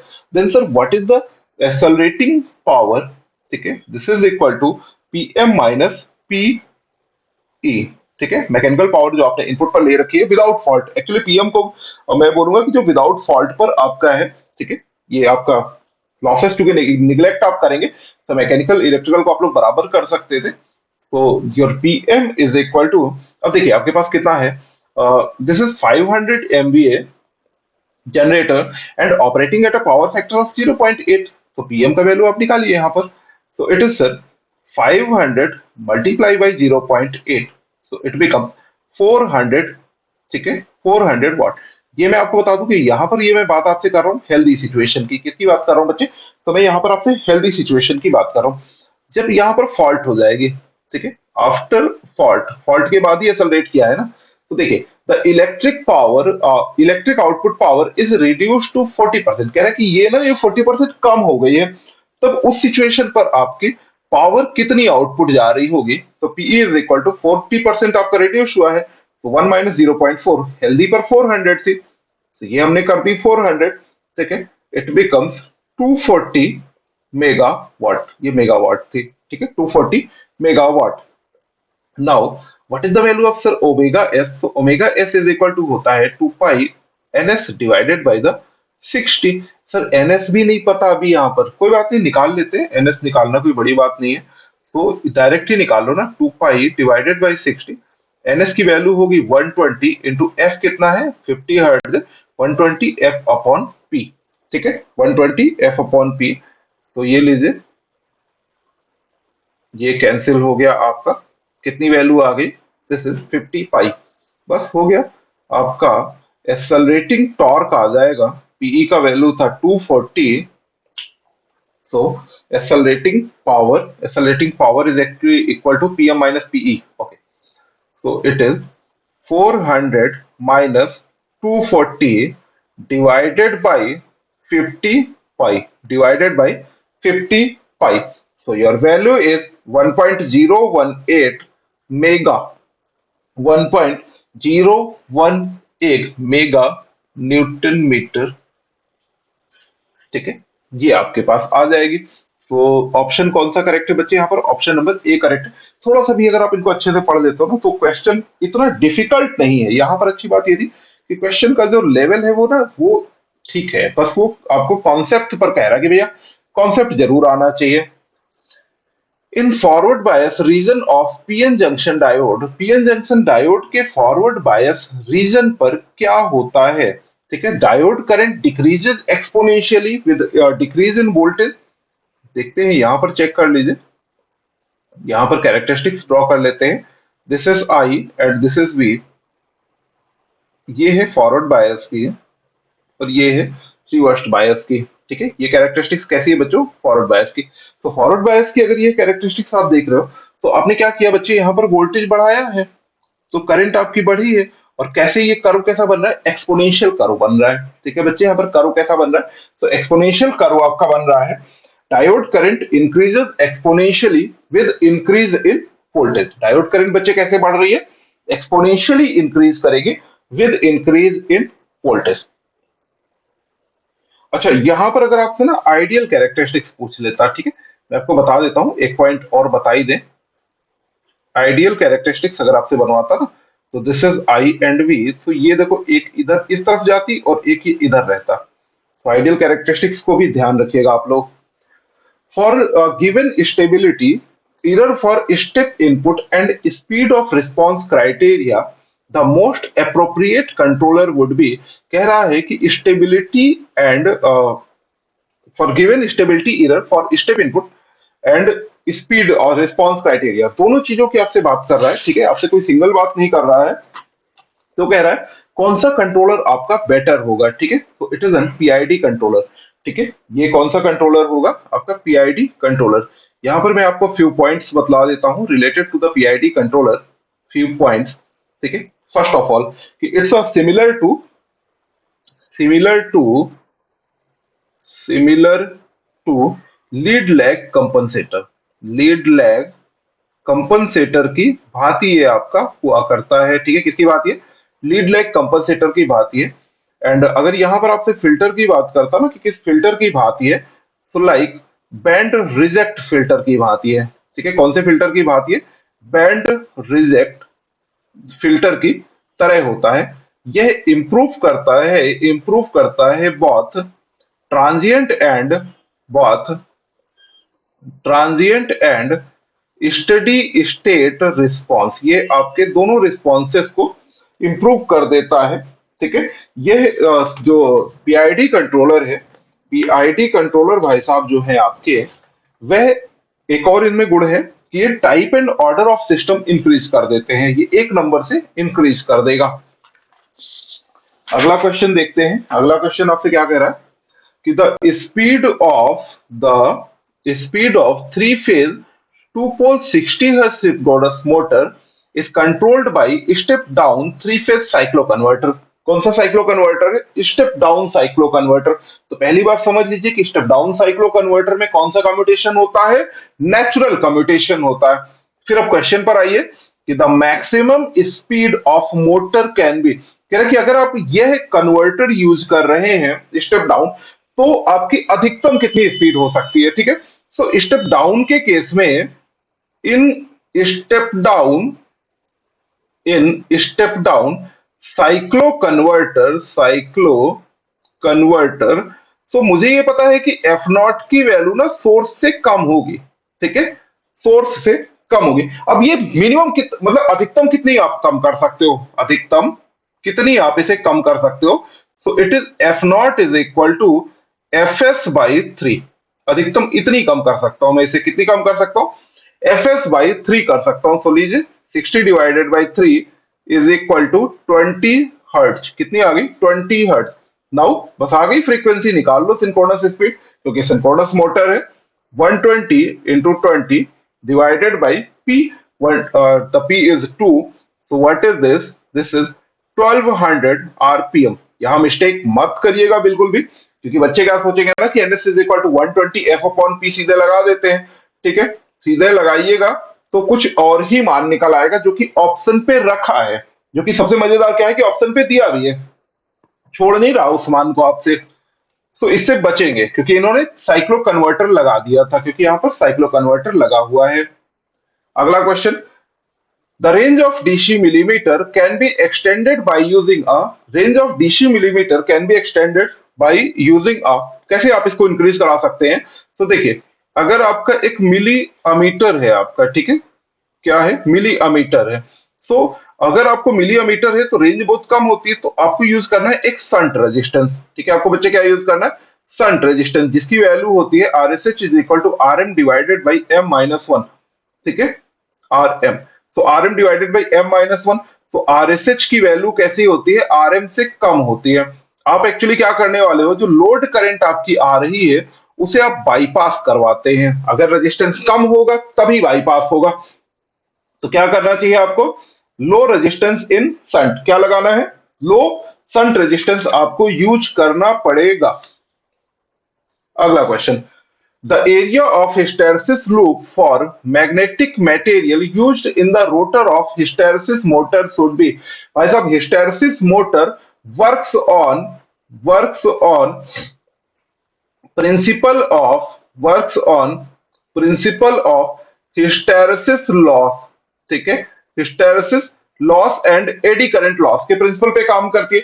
तो यहां पर जो आपके लॉसेस होने चाहिए वो ज्यादा होने चाहिए, और अगर लॉसेस ज्यादा चाहिए आपको तो एरिया कैसा होना चाहिए था? ज्यादा बड़ा एरिया आपका होना चाहिए था, तभी आपका पावर लॉस और तभी मोटर रन करेगी। अगला question, separately excited DC motor is energized from 440 volt 50 hertz three phase full wave converter. The input voltage to the motor for a firing angle of 45 degree is. ठीक है, कह रहे हैं कि आपके पास डीसी मोटर तो है, डीसी मोटर आप यूज कर रहे हैं, ठीक है, नो प्रॉब्लम, अच्छी बात है। किंतु यहां पर कैसा यूज कर रहे हैं? Three phase full wave converter. कौन सा कन्वर्टर है? Three phase full wave converter आप बच्चे यहां पर प्रयोग कर रहे हैं, और इसका आउटपुट जानना चाहते हैं जो मोटर पे जाएगा। ठीक है, तो यहां पर जो इसका आउटपुट निकलता है, this is 3 under root 3 V M P cos alpha divided by pi.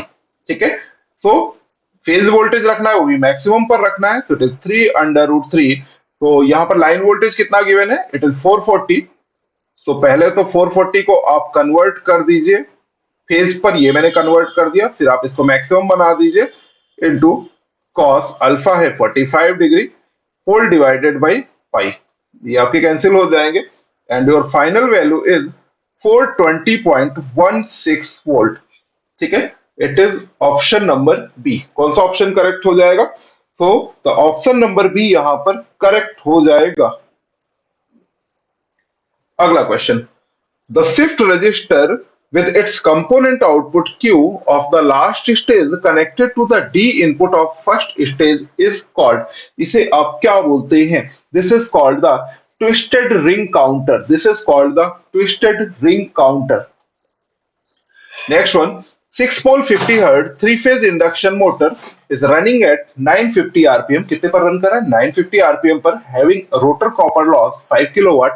what is the rotor input, what is the rotor input, बच्चे रोटर इनपुट क्या होता है, rotor input is equal to होता है एयर गैप पावर। ठीक है, rotor input कितना होता है, एयर गैप पावर के बराबर होता है, जिसे आप पीजी से डिनोट करते हैं। Next one, rotor copper loss क्या होता है, सर रोटर कॉपर लॉस होता है I two square R two, I two square into R two, जिसकी वैल्यू है एस इंटू पीजी के बराबर। ठीक है, एस इंटू पीजी के बराबर, because it is I two square R two upon S. ठीक है, ये हुआ करता है।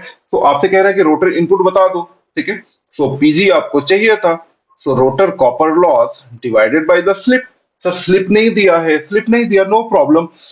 It is running at 950 RPM ना, it is running at 950 RPM and ns is equal to 120 into f upon p, so it is 120 into f, f is your 50 divided by p is 6, so it is 1000 rpm। ठीक है, now what is the value of slip, slip is equal to ns minus nr divided by ns, so it is 1000 minus 950 divided by 1000, it is 50 divided by 1000। ठीक है, it is 1/20, रख दीजिए value. तो PCU is equal to copper loss, यहां पर आपके पास given था, it is 5 kilowatt, it is 5 and slip is equal to 1/20, so it becomes 100 of kilowatt. कितनी वैल्यू आ गई, इट इज 100 किलोवाट। अगला question, a 50 hertz overhead line has a line to earth capacitance of 1 microfarad. It is decided to use an earth fault neutralizer. Determine the reactance of neutralizer of capacitance of 90% length of line। कह रहे कि यहाँ पर जो reactance neutralizer आप use करेंगे वह use ऐसा करिएगा जिससे कि कैपेसिटेंस 90% जो है वे एलिमिनेट हो। नॉर्मली आप यूज यहाँ पर पीटरसन कॉइल वगैरह का करते हैं। ठीक है, and the formula is XL is equal to XL is equal to 1/3 omega C।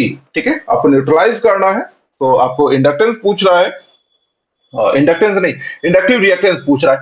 पर यहाँ पर एक दिक्कत है, यहाँ पर दिक्कत क्या है कि ये कह रहा है कि 90% लेंथ ऑफ कैपेसिटेंस को एलिमिनेट कराइएगा, तो यहाँ पर मल्टीप्लाई करा दीजिए 0.90 से। ठीक है, तो XL becomes equal to 1/0.9 multiply by 3 into omega, it is 2 pi into 50 and the value of C is 1 into 10 to the power minus 6. So finally your XL is equal to 1179 ohm। This is 1179 ohm। Option number कौन सा correct हो गया, option number C यहां पर correct हो जाएगा। अगला question, the value of R for maximum power transfer with reference to the given diagram is, यहां पर कह रहा है कि R का मान जरा मुझे बताइए जिससे कि मैं मैक्सिमम पावर ट्रांसफर करा सकूं। ठीक है, मैं आपको यहां पर कुछ नामकरण करूंगा, ये ए बी आपका नाम दिया हुआ है, यहां पर मैं सी बोल दूंगा एंड इसको मैं बोलूंगा टर्मिनल डी। ठीक है, इसको फाइनली पूरा तो मैं नहीं सॉल्व करने वाला हूं, आपको मैं आइडिया, बेसिक आइडियाज बस आपको प्रोवाइड कर दूंगा, आप उन बेसिक आइडियाज की हेल्प से स्मूथली इसको सॉल्व कर सकते हैं। वोल्टेज सोर्स को रिमूव कर दीजिए, वोल्टेज सोर्स को यहां से रिमूव कर दीजिए ठीक है, this is your terminal A and this is our terminal B, 4 ohm, 5 ohm, 1 ohm, 8 ohm, 2 ohm. ठीक है, आपने इसको ऐसे सॉल्व कर लिया। अब आप कह रहे हैं कि सर एक काम करते हैं, एक काम अब इसको मैं करता हूँ कि इसको मैं जरा बनाता हूँ। This is your terminal C and this is your terminal D. So यहाँ पर सर्किट के लिए कन्वर्ट करते हैं। ये आपके लिए मैंने सी डी ही पहले बनाया। ठीक है, सी डी चूंकि बनाया है सो इट इज 2 ओम। ठीक है, यहाँ पर सी डी एंड चलो एक काम करते हैं, यहाँ पर सी से कनेक्ट था आपका बी वाला टर्मिनल ना, ये लीजिए, ये आपका बना दिया मैंने 1 ओम। एंड डी से आपका यहाँ पर कनेक्टेड है बी वाला टर्मिनल, ये लीजिए आपका बी टर्मिनल मैंने यहाँ पर क्रिएट कर दिया। एंड दिस इज योर 8 ओम। ठीक है, दिस इज योर 8 ओम। अब एक काम करिए, यहाँ पर टर्मिनल ए बना लीजिए, यहाँ पर टर्मिनल ए बनाइए। एंड ये सी से आपका जो कनेक्टेड है this is your 4 ohm and this is connected from the 5 ओम। ठीक है, अब यहाँ पर सर करना क्या है, ये चूंकि मैं आपके लिए होमवर्क बनाने वाला हूँ इस क्वेश्चन को, तो यहाँ पर एक काम करिए कि यहाँ पर एक ऊपर जो डेल्टा बना हुआ है ना, आप इसका स्टार बनाइए। ठीक है, आप इसका स्टार बना लेंगे और फिर आपका ये इक्विवेलेंट रेजिस्टेंस आपको प्रोवाइड करा देगा। मैं आपको फिर भी यहाँ पर फर्दर सॉल्व करके दिए दे रहा हूँ वैल्यूज। तो it is 4 into 2 divided by 4 into 2 divided by 11। ठीक है, and this is 4 into 5, that is 20 divided by 11, and this value is 5 into 2 divided by 11। ठीक है, आपका जो नया सर्किट बनेगा वह बच्चों आपका ऐसा कुछ सर्किट बन जाएगा। बस अब आपको सीरीज पैरेलल सॉल्व करना है। आपने बहुत सिंपली सॉल्व किए हैं, जहां पर ये रेजिस्टेंस नहीं दिया होता था, इस बार ये रेजिस्टेंस दे दिया भाई साहब, कैलकुलेशन बड़ी करवा दी तुरंत इसने। ठीक है, it is 1 ohm, 8 ohm and this was your 10 by 11 and this is 8 by 11 and this one is your 20 by 11। Finally आप इसको सॉल्व कर लीजिएगा, फाइनली आप इसको सॉल्व करेंगे, your final answer will be equal to 3.27। ठीक है, सीरीज पैरेलल करना है, अब ये मत बोलना कि सर आप सीरीज पैरेलल भी कर दो। ठीक है, आर ए बी की वैल्यू आप यहाँ पर सिंपल सा पता कर सकते हैं। चलिए, okay, so it is your last question. ये आपका लास्ट क्वेश्चन यहाँ पर प्रोवाइड किया गया है, देखते हैं क्या कह रहा है। The lag compensator is used, हाँ भाई लास्ट क्वेश्चन तो हो जाने दो। The lag compensator is used to, कह रहे हैं कि जो लैग कंपनसेटर का प्रयोग करते हैं वे आप लोग किस लिए किया करते हैं। तो बच्चे यहाँ पर जो लैग कंपनसेटर का प्रयोग करते हैं मैं स्टडी स्टेट रिस्पॉन्स को इम्प्रूव कराने के लिए करता हूँ। ठीक है, स्टडी स्टेट रिस्पॉन्स को इम्प्रूव कराने के लिए हम लोग लैग कंपनसेटर का प्रयोग करते हैं।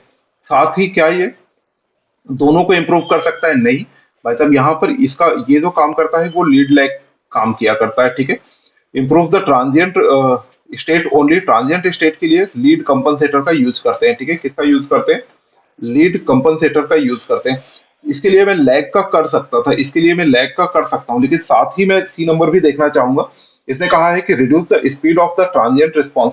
Actually reduce the, option C को मैं ज्यादा प्रेफरेंस दूंगा, ऑप्शन सी को मैं ज्यादा प्रेफरेंस यहाँ पर दूंगा। क्यों?